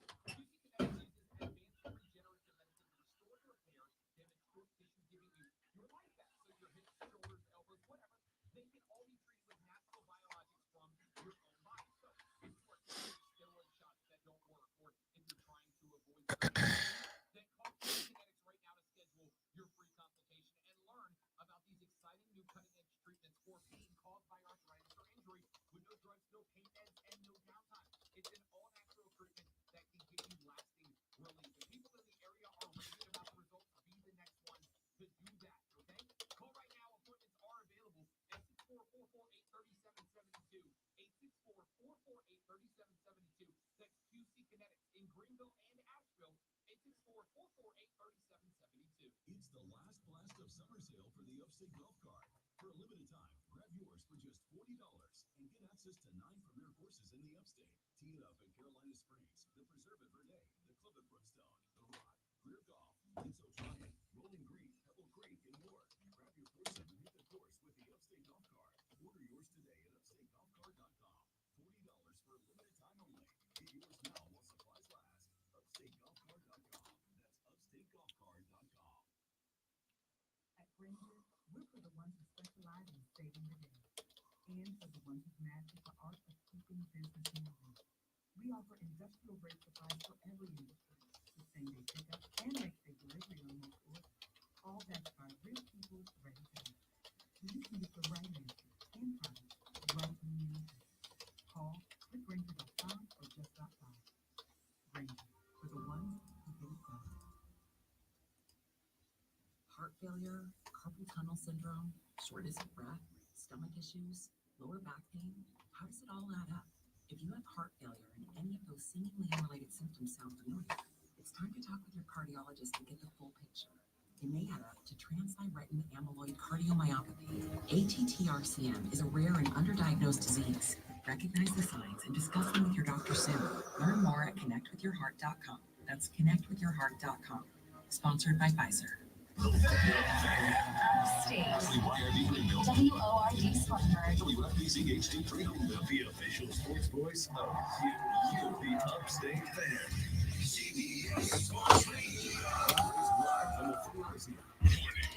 And check this out. You're on the official Rob Brown Lockdown.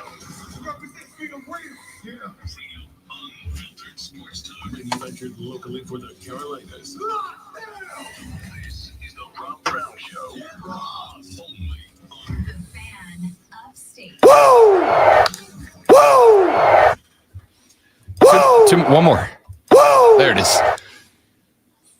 Ladies and gentlemen, the fourth hour of the Rob Brown Radio program goes right now. This is the Fan Upstate. Robin Lonzo with you. Happy Thursday to you.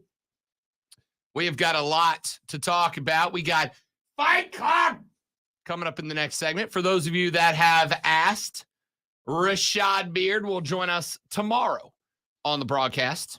Rashad had a top secret mission he was engaged in today. Couldn't blow his cover in order to talk Panther football with us, so he will rejoin the show tomorrow to talk a little football with us. And we look forward to that. Thank you to the fantastic Emily Adams for joining us here on the show and talking Gamecocks with us as we found out towards the end of the last hour that Juice Wells is gone. Going to enter his name into the transfer portal coming up on Monday. So, a lot of text have come in so far, and I want to get to them. Texter says, Rob, how many times can these college one-year free agents transfer? Twice. 3 times if you are a graduate transfer. For instance, I think Riley Leonard is transferring as a graduate transfer. The graduate transfer rule is still in play, and it is added to your 2 times in the portal. So you may transfer twice. You may transfer a 3rd time if you are a graduate transfer. Those are the new rules. Texter says, until Beamer brings in players that respect the program, this is going nowhere. Juice Wells milked NIL money the entire year, wasted money and wasted money and wasted year. Welcome to I figured it out. Welcome to the new world of college football. As for that loser getting hired in Arkansas, we are at a point where programs are hiring anyone just to get a few dubs. Shameful. And as far as the Shane Beamer stuff goes, that's happening to a lot of coaches right now. I don't know why you're being specific about him. So I think there's this narrative that's being created. In fact, you know what? I want to go back to, if you don't mind, Zoe. Grab me that clip. Grab me clip number 1, if you don't mind. This is Matt Rule from yesterday. Now, we're not going to go back into the Matt Rule discussion per se, but I do think the back half of this clip is going to kind of play into the discussion that we're having now. Here is Matt Rule talking about the transfer portal at his end of season press conference yesterday. I think that the portal for me is I either want to, if we go to the portal, I either want to get someone with at any position, someone with multiple years, I think is on caliber with the guys that we have, or someone who's instant impact upgrade, like someone who can make a difference. Make no mistake that a good quarterback in the portal costs, $1 million to $1.5 million to $2 million right now. So just on the same page, right? So let's make sure we all understand what's happening. So there's some teams that have $6 or $7 million players playing for them. So we just kind of believe in doing things like the old school way, the hard way, building. But that doesn't mean we won't look at people in the portal. We did it last year, right? It just means they have to be clearly an impact player for us if they're like a 1-year player, or they have to be someone that has multiple years to get in our program and develop. So I think that this is kind of in line with this conversation. Matt Rule said, look, we want to do it the old school way. We want to bring in guys who want to be here. We want to bring in guys who want to be a part of this program, who are proud to be a part of this program. And yes, you do. Do you know what other coach wants to do that? All of them. All of them want to do that. But just like coaches are willing to move from one program to the next. Do you ever think that an athletic director has hired a head coach and thought to themselves, I'm only going to hire a guy who wants to be here, who is proud to be here? Yes, of course. But they also hire these coaches with the understanding, like Duke and Mike Elko, for instance, that if a Texas A&M comes a-calling and does so with $76 million in buyout money available, that coach is gone no matter how much he loves the Blue Devils. And I think most of us operate that way, right? I know I do. When I got the job here, the first conversation I had with the boss, he said, look, we're not trying to hire somebody who's going to be here for a year or two and hop to a bigger market. Are you going to be here for a while? And I said to him then what I say now. The only way I'm leaving is if I walk into your office and go, this is the offer I got, and it is so good that you shake my hand and congratulate me for getting it. An offer that you go, I understand. Great luck to you. See you down the road. Hope you'll still come visit, right? Players are in the same boat. You can go out and get a guy that's like born and bred Husker, born and bred Gamecock, whatever.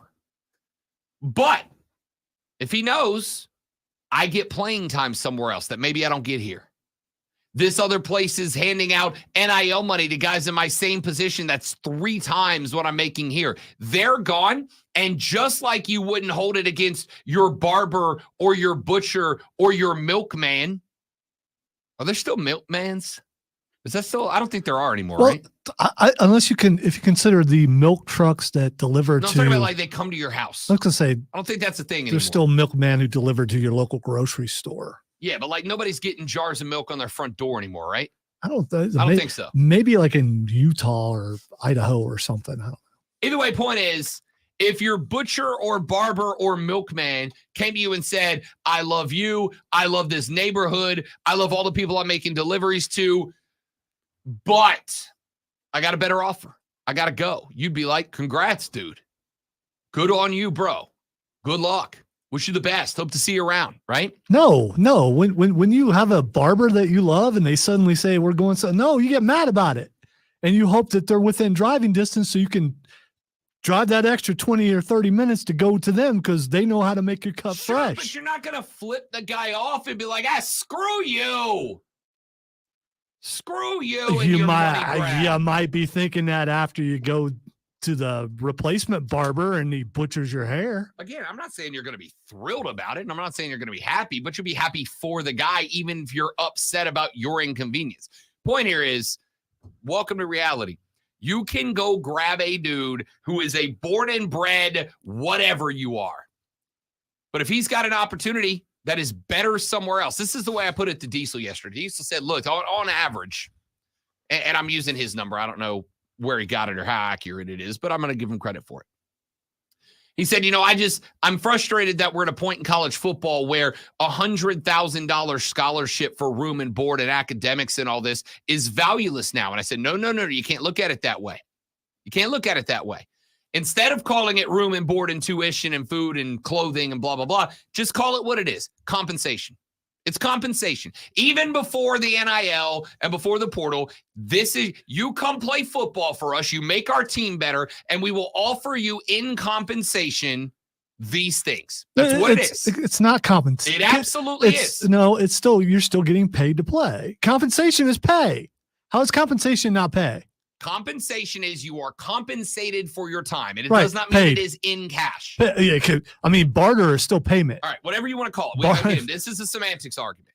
But I'm hoping the Diesel is on my side because most people are. You are being compensated for your time, effort, and ability. Okay, regardless of the form of the compensation, it is you are being compensated. I need to look up the meaning of compensation. Sure, go ahead. It is not going to say cash. It's going to say compensation. You are provided with some sort of goods, forms of service, form of payment of some way for your service. And so the way I told Diesel to look at it is the same way I'd say now. Something typically money. Right, awarded to someone. But not necessarily money. But again, you're still getting paid.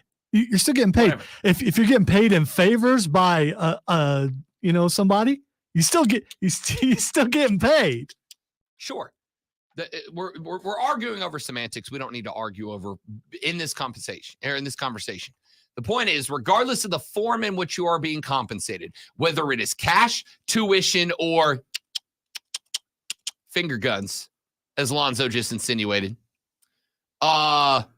You're getting compensated. And if you can get compensated better somewhere else, you go do that thing. You go do that thing. That's true for all of us.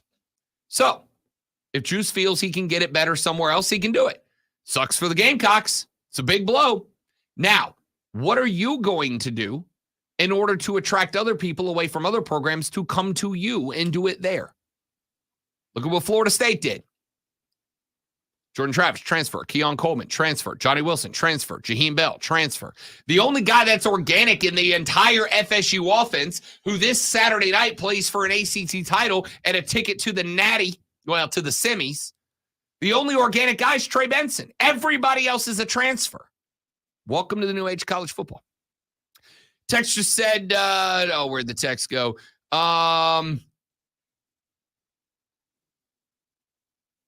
Of course I lost it. I support your stance on the players, and I also don't care about character issue with coaches. Okay, at least you acknowledge that. I respect that and appreciate it. Texture said, Rob, this isn't Petrino's second chance. This is chance number 5 or 6, and he still hasn't done anything to merit all of the chances. Results matter, and he hasn't done anything to prove himself worthy of all the votes of confidence. By the way, shout out to the former texter, the one before that one, obviously a member of the Spartanburg Mafia. Hey. Texture said, honestly, good riddance, Juice.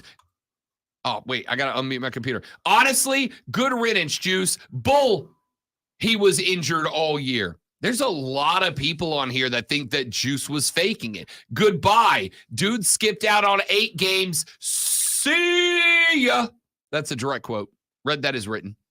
A lot of Gamecocks in here think that Juice could have played this year and just decided not to because he knew this was coming. So like I said at the beginning of it, oh well. Yeah. Goodbye. He didn't play anyway. So what are we actually missing? Or them? What are they actually missing? I mean, honestly, like I said, it's definitely fair. Fan, I'm not saying what he did was wrong. I'm pointing out the fact that we wasted money and time on that guy. Go get your money, kid. But it doesn't change the fact he hustled the university out of money. So here's the fun thing about NIL, right?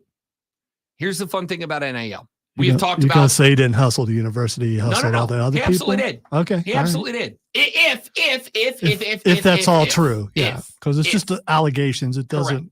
Yeah. If Juice could have played, if Juice was cleared to play, and if Juice just strung it along and not played in order to keep cashing that check, here's the fun thing about money. All of us can invest in whatever we want to invest in. And sometimes we get screwed on those investments.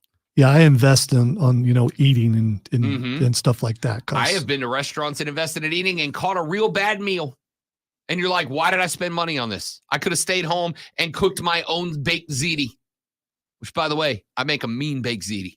Okay, I practiced. It's real good. Pollex the Gamer on Twitch says Oberwise is a dairy company that still does deliveries to homes, but I think it's a Midwest thing. So I got to assume it is. So there are still milkmen and women that deliver your milk. Yeah, I that's got to be it. Scott said, if it's true about Wells, a perfect example of a spoiled brat, has been medically cleared earlier in season and chose not to play, but I'm sure there were NIL benefits going to him. Probably. Now, like I said, do you understand that there is going to be, this is a factor in the market, right? We're a big free market country, ain't we? We're a free market country. No we don't like regulation, historically speaking. This is a variable within the market that sets the market. If you are South Carolina's NIL collective, the Garnet Trust or whatever one he was working with, and you just got burnt by Juice Wells, what is your response to that going to be moving forward? You are probably going to start to hone in on better NIL contracts. You are probably going to start to be a little bit more clever and careful about who you are handing money out to and how you are handing out. Players doing stuff like this is going to level down what the NIL market looks like. It is going to have collectives that are going to be much more judicious in the way that they approach handing out NIL dollars because they're not going to want to get burnt like the collective that, again, if this is true, and that's with a capital I and a capital if it is true that Juice Wells could have played 3 or 4 or 5 or 6 or 7 weeks ago and just elected not to because he was going to medical red shirt or whatever, save up a year so that he could transfer with 1 more year of eligibility and therefore 1 more year of cash money down the line, you are going to be a lot more judicious down the line as to how you distribute this money and whom you distribute this money to. Does this suck for South Carolina? You're damn right it does. You're damn right it does. This is a huge loss to a guy that should have been one of the people that you rely on most offensively next year, and now he's gone. And you paid him a lot this year to do it. That sucks. And it is also what we in the business lines like to call a teachable moment. This is a teachable moment. Let's take a break. When we come back, it is Thursday. That means it's time for Fight Club with the great Malonzo. We're talking MMA, boxing, professional wrestling, and more, all coming up next on the Rob Brown Show on the Fan Upstate. Apparently, there are some local companies that will deliver milk, including one in Pelzer. For the record, I'm not going to do that. And also, technically, is like Grubhub. If you're ordering milk and they bring it to you, it's still kind of a milkman. But there are milk companies around here that actually do it.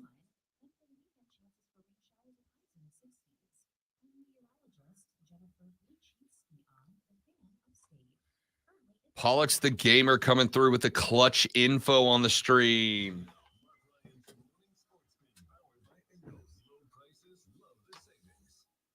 So now that we're staring at conference championship game weekend, the question begs, who of the 4 teams are going to wind up in the college football playoff?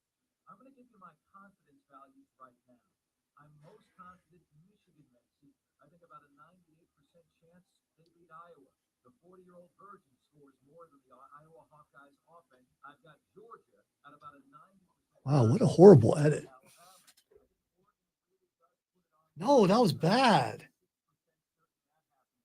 I'm embarrassed. On your airwaves, Lonzo. Gonna have to remedy it. I have to send a strongly worded email. Oh, I thought you were going to go in there and fix it for him. Some things are even beyond me to fix. I actually could have fixed that. Oh, man. Because he started to say Ohio, and then he said Iowa, and he's, yeah.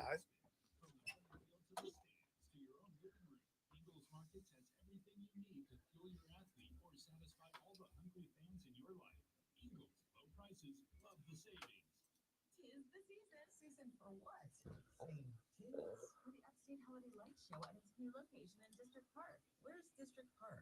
At the intersection of 123 and 153 near Greenville Begins Speedway. They have millions of incredible Christmas lights and music, a giant Christmas tree, a 600-foot-long light tunnel, carnival rides, and even a petting zoo and pony corral. Upstate Holiday Lights sounds great for the family. How do we get tickets? You can get info and buy tickets and fast passes at upstatelights.com. We went last year and the kids loved it. It's a Christmas tradition. I'm taking my family to Upstate Holiday Lights. We'll meet you there, probably more than once. The family loves it and it puts everybody in the holiday spirit. It kickstarts our hollies and jollies.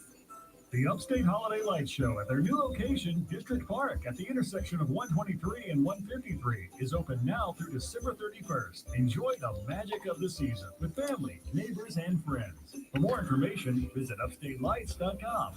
Have you been wanting to find the secret to losing weight and getting healthy the natural way with no drugs or surgery? Hi, I'm Dr. Elliot Hirschhorn with New Life Weight Loss, and I know the secret. Our program makes it easy to lose weight and get healthy naturally, safely, and effectively. We can help you lose unhealthy fat without counting points or calories, no exercising, no prepackaged meals, no HCG, no drugs, and no surgery. Learn more at mynewlifeweightloss.com. Bill Brady here. Here I am into the New Life Maintenance Program, and this is the first holiday season I've entered with energy level this high. But that's due to the 45 pounds I've lost, the 12 inches I've lost. It's real New Life weight loss. Many patients lose 20 to 30 pounds in about a month or two.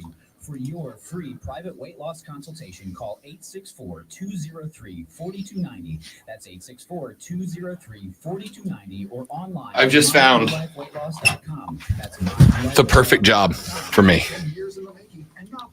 At Universal Studios, they have a Whoville. Yes. Christmas time, they bring out a Grinch.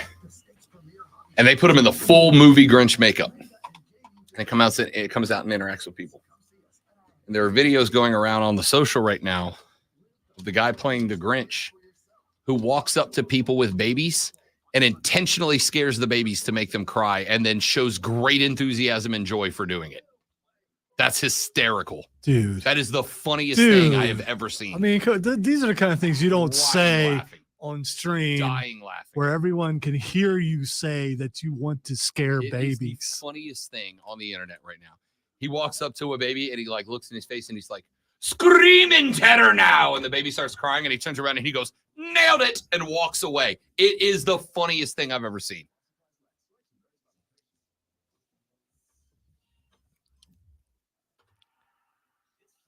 Yeah, I think I'd have to be paid a whole lot to do something like that. I don't mind scaring adults, but I mean, one good day. babies, come on. One good day.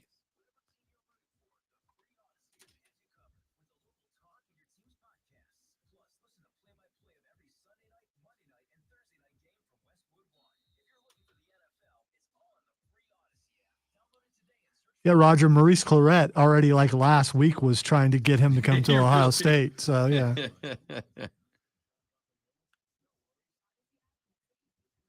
I know. I mean, and he's admitting it. And look at the joy on his face. Like he would. I've ever seen. No. The funniest job I've ever seen.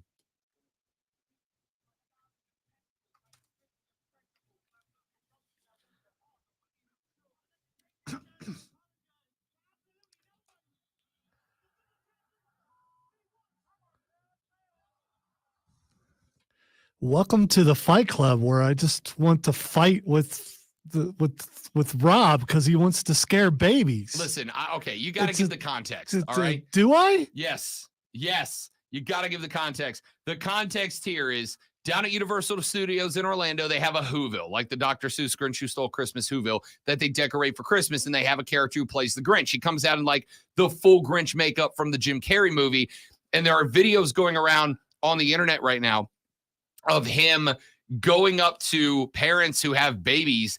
And there was one I just watched during the break where he walks up to the baby, like real solemn, gets in the baby's face and goes, screaming terror. And the baby starts crying. He looks at the crowd of people, goes, nailed it, and walks away. It is the funniest job on the planet. All right, speaking of Fight Club, hilarious. That's exactly what would happen if you walk up and scare my kid like that. I'm probably going to punch you right in your green face. You can't punch the Grinch.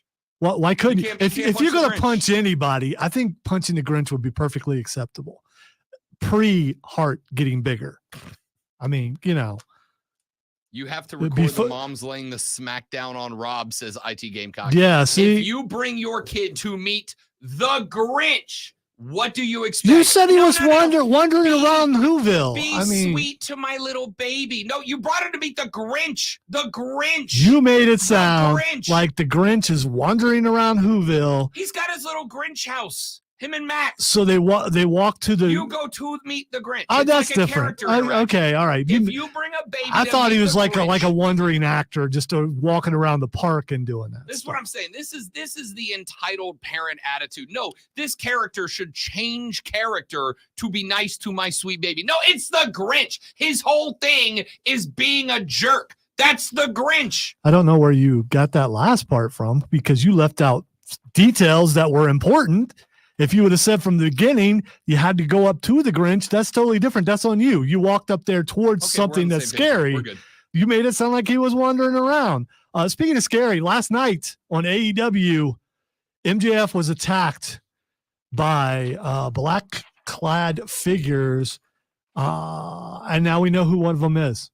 And they're going to pretend like you don't know who he is, but you can tell who one of those guys in black is by their back. I mean, it's not like it's Samoa Joe. I mean, if Samoa Joe, first of all, he'd have to find a really big shirt to go. Real big shirt. Yeah. But the way he stood, and I've seen this guy firsthand while eating popcorn in a lobby, it's Wardlow. I mean, the picture they throw up there, and then he comes out like in the next match, and his hair's all messed up. But if you see him standing there, his back, there's only a couple guys who have a back and hold themselves that way. It's definitely him. So there are still the rumors out. I mean, who's with him? Guarantee it's him. They could change it though.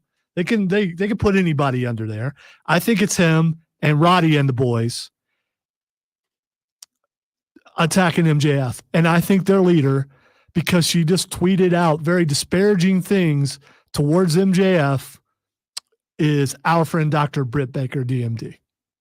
That is my theory, that she has rallied everyone who hates MJF and wants to take him down because she doesn't believe he's really Adam Cole's friend. There's two types of people. IT Gamecock said you have to record the mom's laying the smackdown on Rob, and a texter said I need Alonzo Mudshot for assaulting the Grinch actor.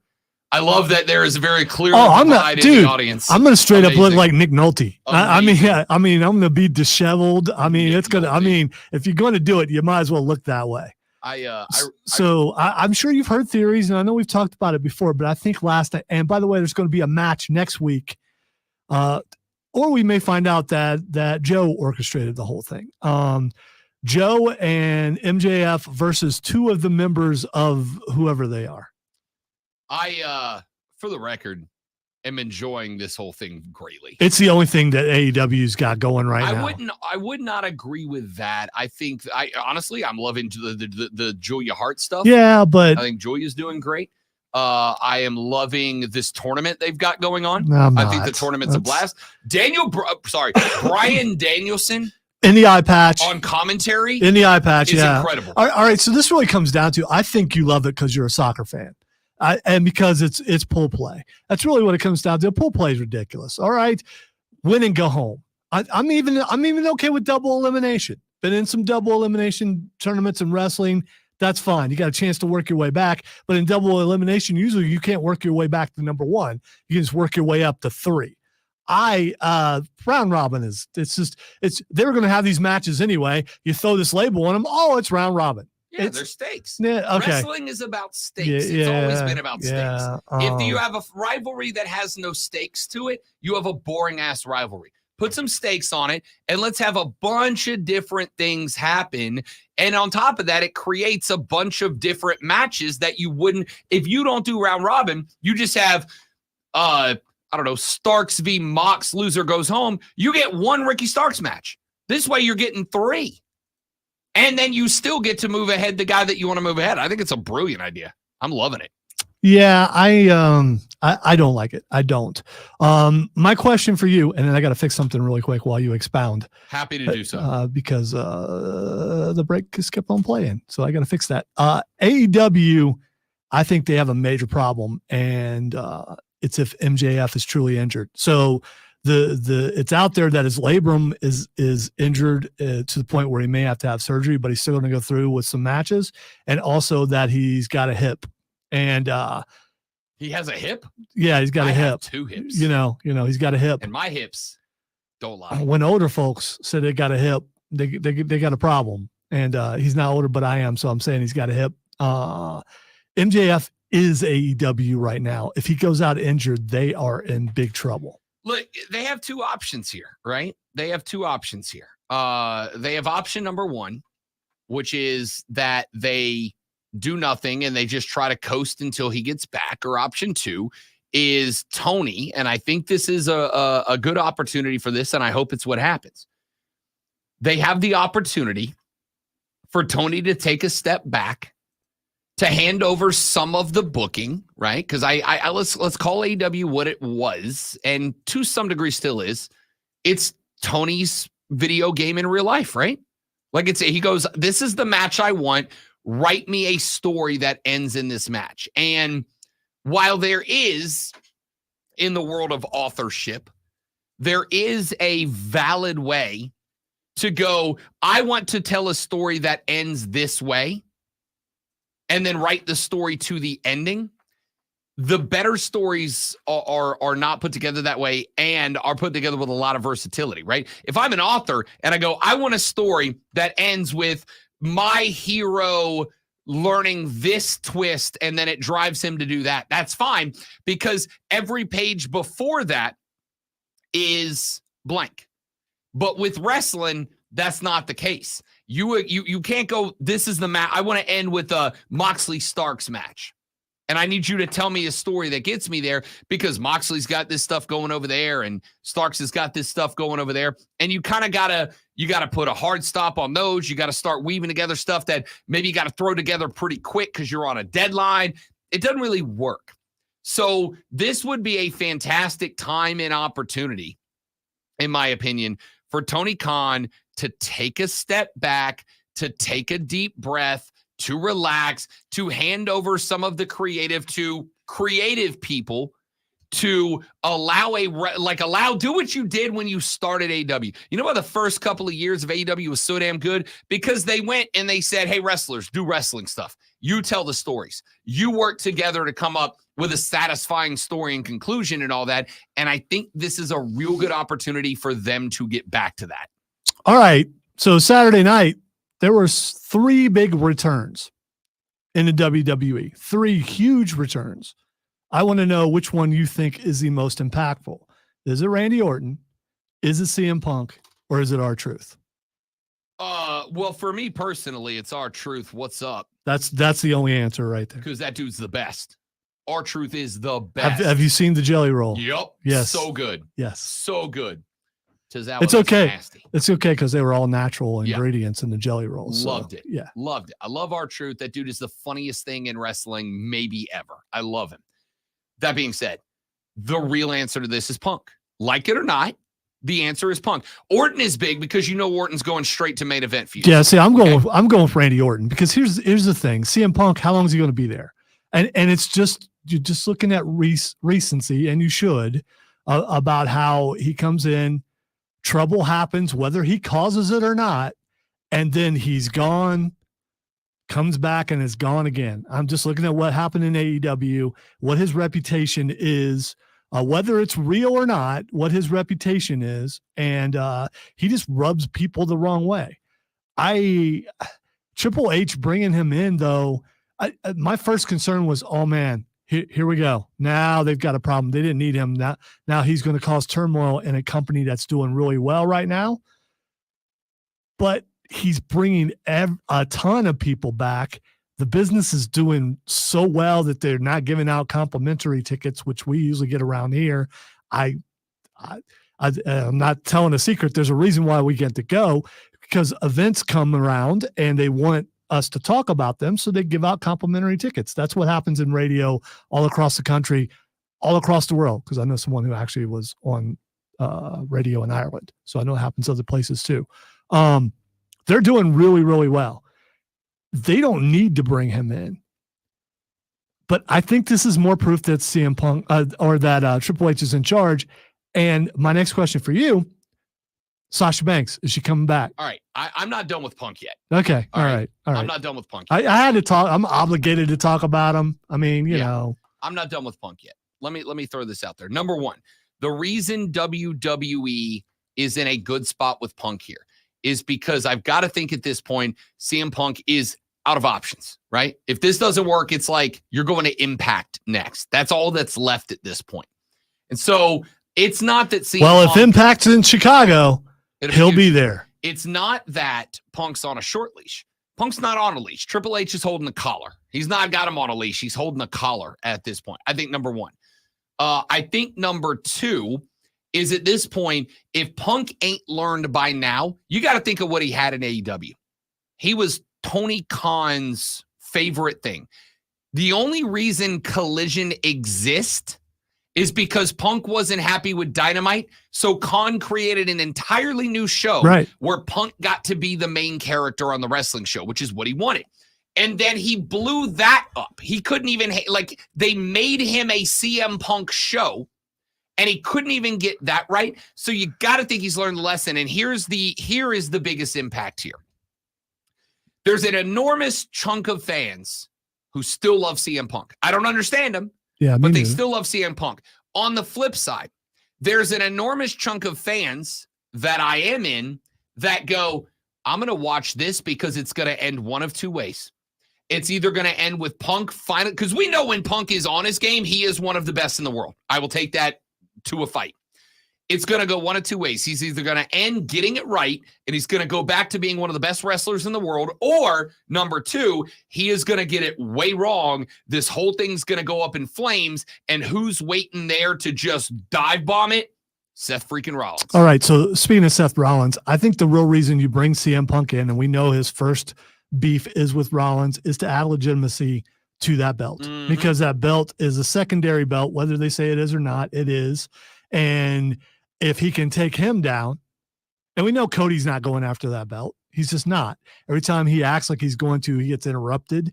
He's going to be going against Roman at WrestleMania, and it's probably going to be CM Punk and Seth Rollins at WrestleMania, which is fine.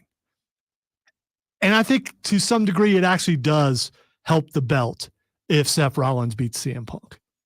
If we can get a CM Punk without all the controversy, if he can keep things out of the courtroom and everything else for the next 2 or 3 months, then that would be cool. And then hopefully he'll go away afterwards. That's what I want. CM Punk is one of the biggest draws in professional wrestling. You don't have to like it, but it's verifiably true. You're right. I don't have to like it. And as long as I can talk about not liking it, I'm going to. That's fine.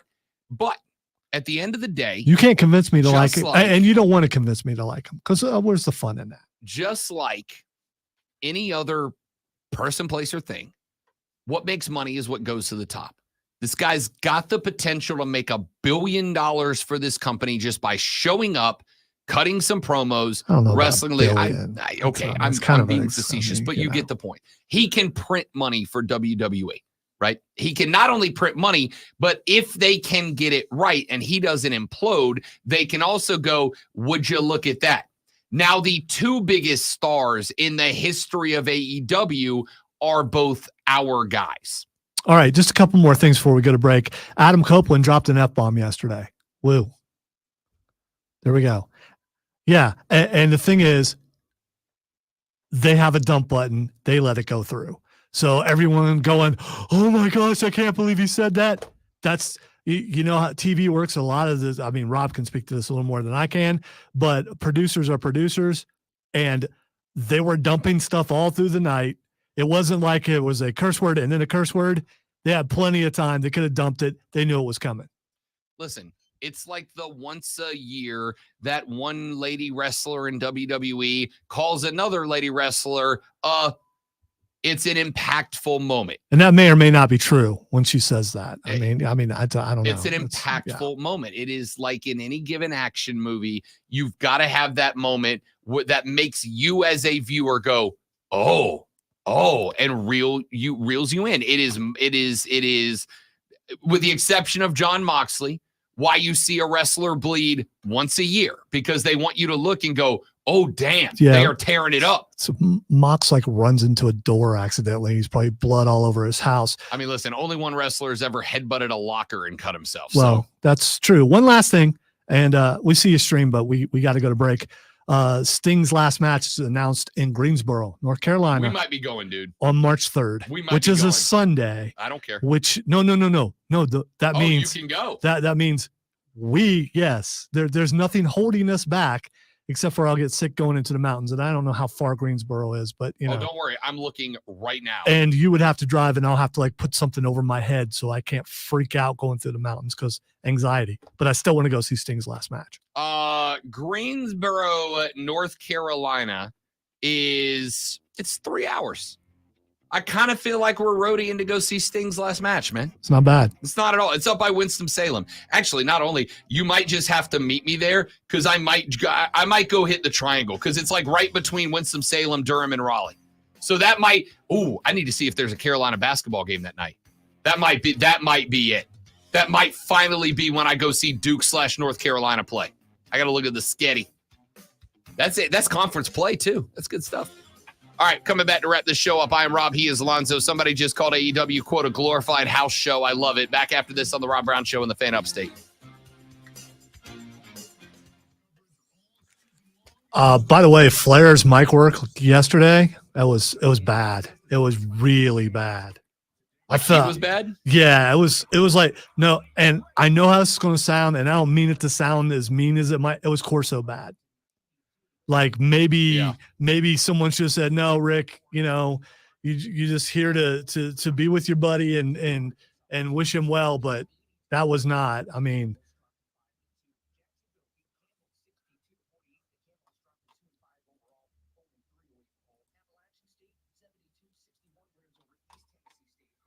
Trey, let's do it, man. We'll take a look at it. Actually, let's see. Let's see what those get. If I can get a little Saturday night college basketball in. I'm guessing, James, that they'll bring somebody in, some special person for it to be. It's not going to be Flair. Flair already did his last match. No, it's not going to be Flair. But it'll be someone that they'll bring in. Maybe it'll be against Darby. Maybe Darby will be his final match. What did you say it was? March 3rd, I believe. Yeah, March 3rd. UNC, NC State, Saturday night, Chapel Hill. I might be going to Carolina. Let's see. What about Duke? Because if they're at home too, and I got to pick one. Oh, I thought you were going to try to hit them up too. No, I can't do both in the same day. Well, no, I mean maybe they have a day game Sunday night. I'll take Monday off. Or maybe they have a day game on Sunday. Yeah. And then you can, March. They are at home against Virginia the same day, Saturday. I got to pick one. What do I do? Do I go to North Carolina? Do I go to Duke? How far apart are they at the exact same time now? One's at North Carolina's at 4. I could go the first half of North Carolina, second half of Duke. How far between Raleigh and Durham? It's quite a few people interested in They going. are 30 minutes apart from each other. That's not. So I could do the first half at North Carolina and the second half at Duke and hit them both in the same day. You have enough time to secure passes for such things that you wouldn't have to. You could just go right in. Exactly. Get an Airbnb overnight, stay for Sting, come back afterwards. Sounds like a fun little spring trip. Mm-hmm. Mm-hmm. I don't hate that at all. Don't be gone long.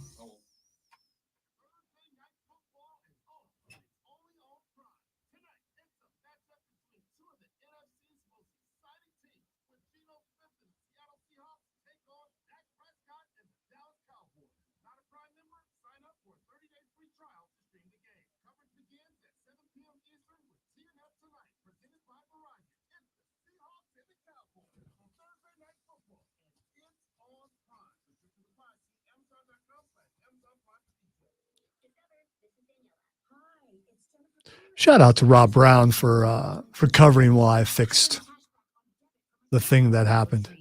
It's teamwork. Love teamwork. Stuff like that happens all the time. You don't usually talk about it, but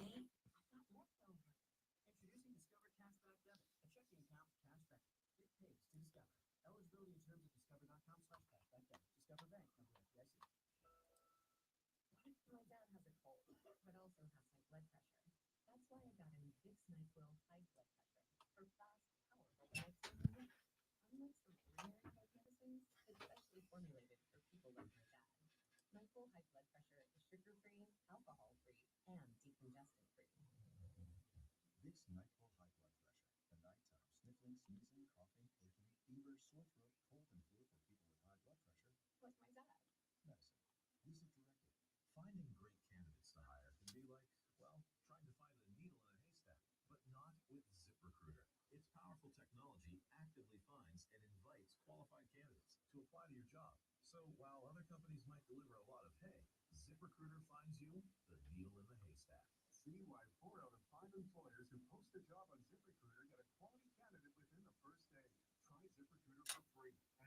ZipRecruiter.com/free. That's ZipRecruiter.com/free. Lowe's knows how to save pros time and money. Right now, get up to 40% off vanities. And there's more. Get up to 50% off select tools and accessories from trusted top brands like DeWalt and Craftsman. Visit us in-store or online for more deals you can't beat. Because Lowe's knows savings. Lowe's knows pros. About 11:30 through 12/6. While supplies last. Selection varies by location. From the Ingalls Market Studio, the Upstate, 97.7 FM Greenville, 97.1 FM Spartanburg. Cool.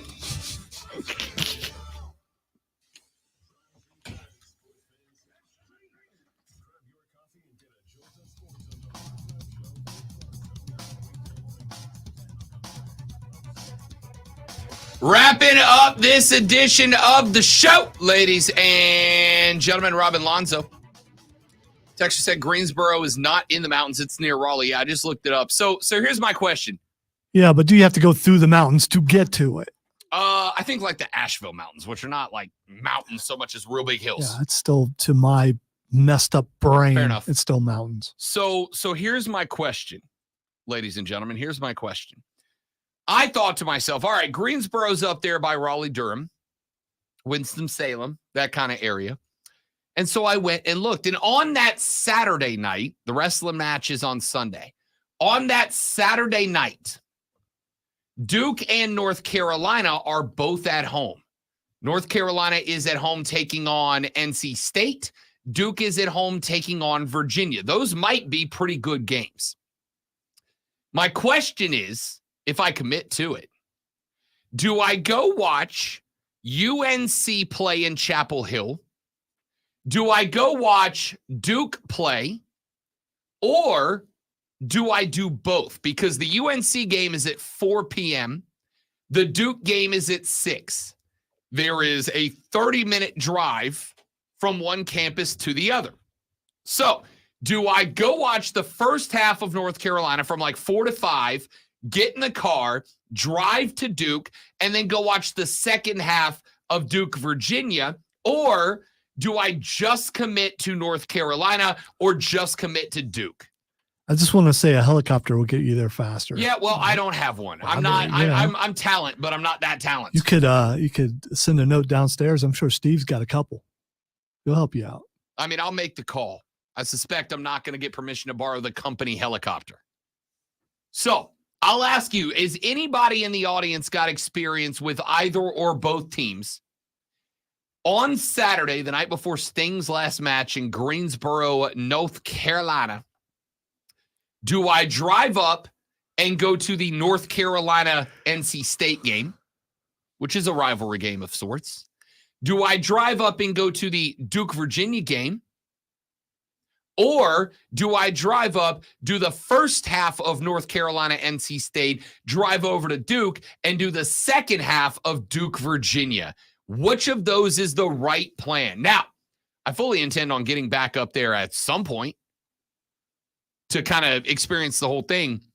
But for those of you that have done either or both, which one of those two do I do? Do I go half at North Carolina, NC State, half at Duke, Virginia? Do I do the full UNC game or the full Duke game? Because I will do one of them at the minimum. Also, what are you wearing? I mean, are you wearing a company shirt? I'll go company polo. Yeah, but our blue, which is it closer to? Our blue is more Duke blue. Yeah. It is more Duke blue. I can wear the white polo, and then I can go wherever because they both wear white. There you go. So I'll go white polo over like dark jeans. I think that's the way to play it. I do. Texas said NC State, UNC, that game is big. That's my lean. My lean is go UNC, NC State, and save Duke for another day. I also am keeping in mind that like I'm getting hitched next year, so my vacations are going to be relatively limited in the wedding saving portion of my life. I think UNC, NC State might be the play. I got time. We'll talk about it.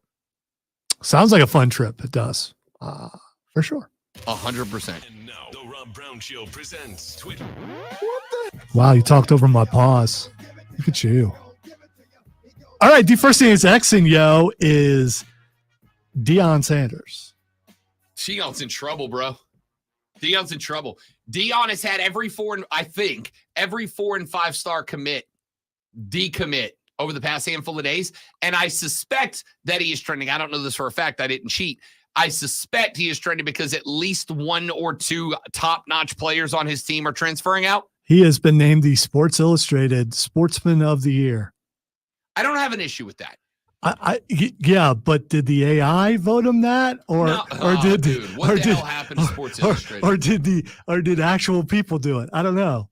What the hell happened to sports? Do you guys remember when Sports Illustrated was the game in sports media? Sports Illustrated was the game, and they just got busted up and roughed up because they were having AI writers write garbage columns and publish them as if they were legitimate. And then when they got called out on it, they just deleted them and pretend it never happened. Do you remember when Sports Illustrated was the game and now it is just a soulless corporate money grab?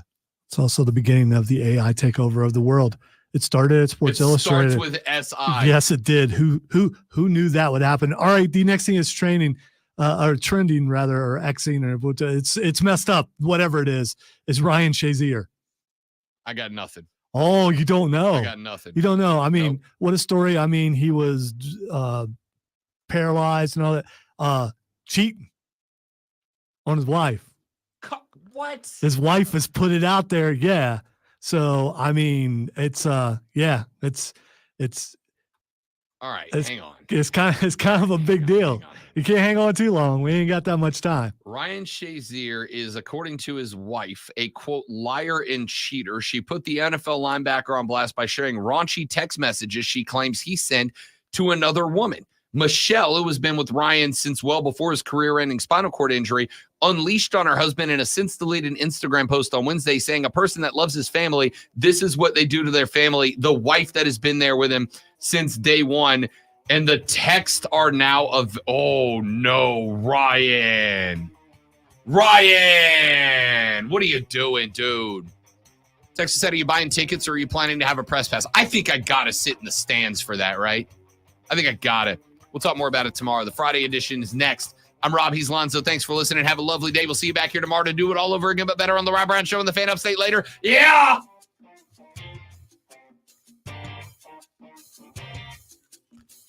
Can't believe you didn't see the Shazier stuff. I honestly do not.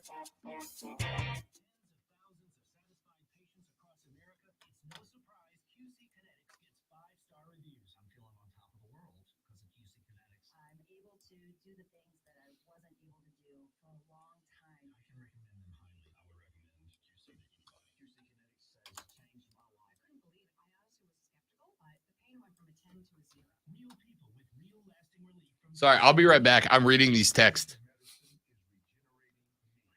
You know, and what a story he was, his recovery, being able to walk and all that kind of stuff. And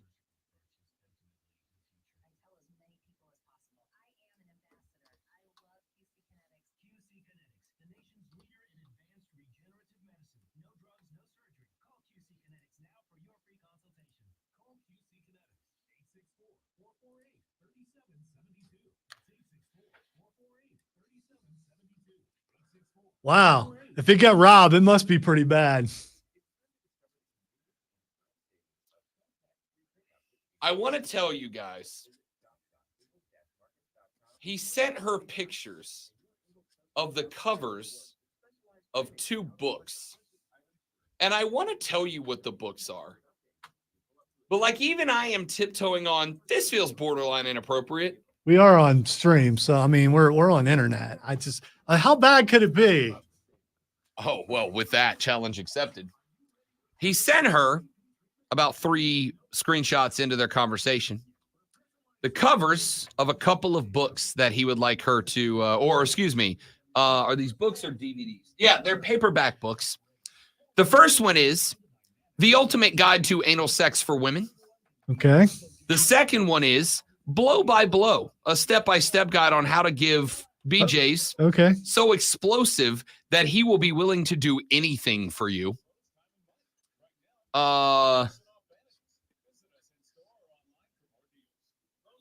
Yeah, you're right. That's pretty bad. Ryan, what are you doing, dude? You know, like, just get divorced. You know what I mean? Like, just get divorced. Just be like, you know what? I'm screwing around. I want out. Here's half my money. See you when I see you. Do you lose half your money if you divorce before the adultery? Right? Because you lose half your money if you cheat. Depends on how good the lawyer is, I guess. That's probably fair. That's probably fair. Tyreek is on first take. Well, a tweet of Tyreek's on first take saying 2 is the most underrated quarterback in the league, and it's sad. Wait. I thought he was the most accurate. Can you be the most accurate and underrated? I mean, if people don't call you the most accurate, but you are the most accurate. I done told you he's the most accurate. I trust Reed. Disrespectful. I trust Tyreek. All right, dudes and dudettes. Thanks to you guys. Thanks to y'all for hanging out. Hope you enjoyed it, except for the Ryan Shazier stuff. Outside of that, hope you enjoyed the show. See you back here tomorrow. Tell your friends about us. Love you. Bye.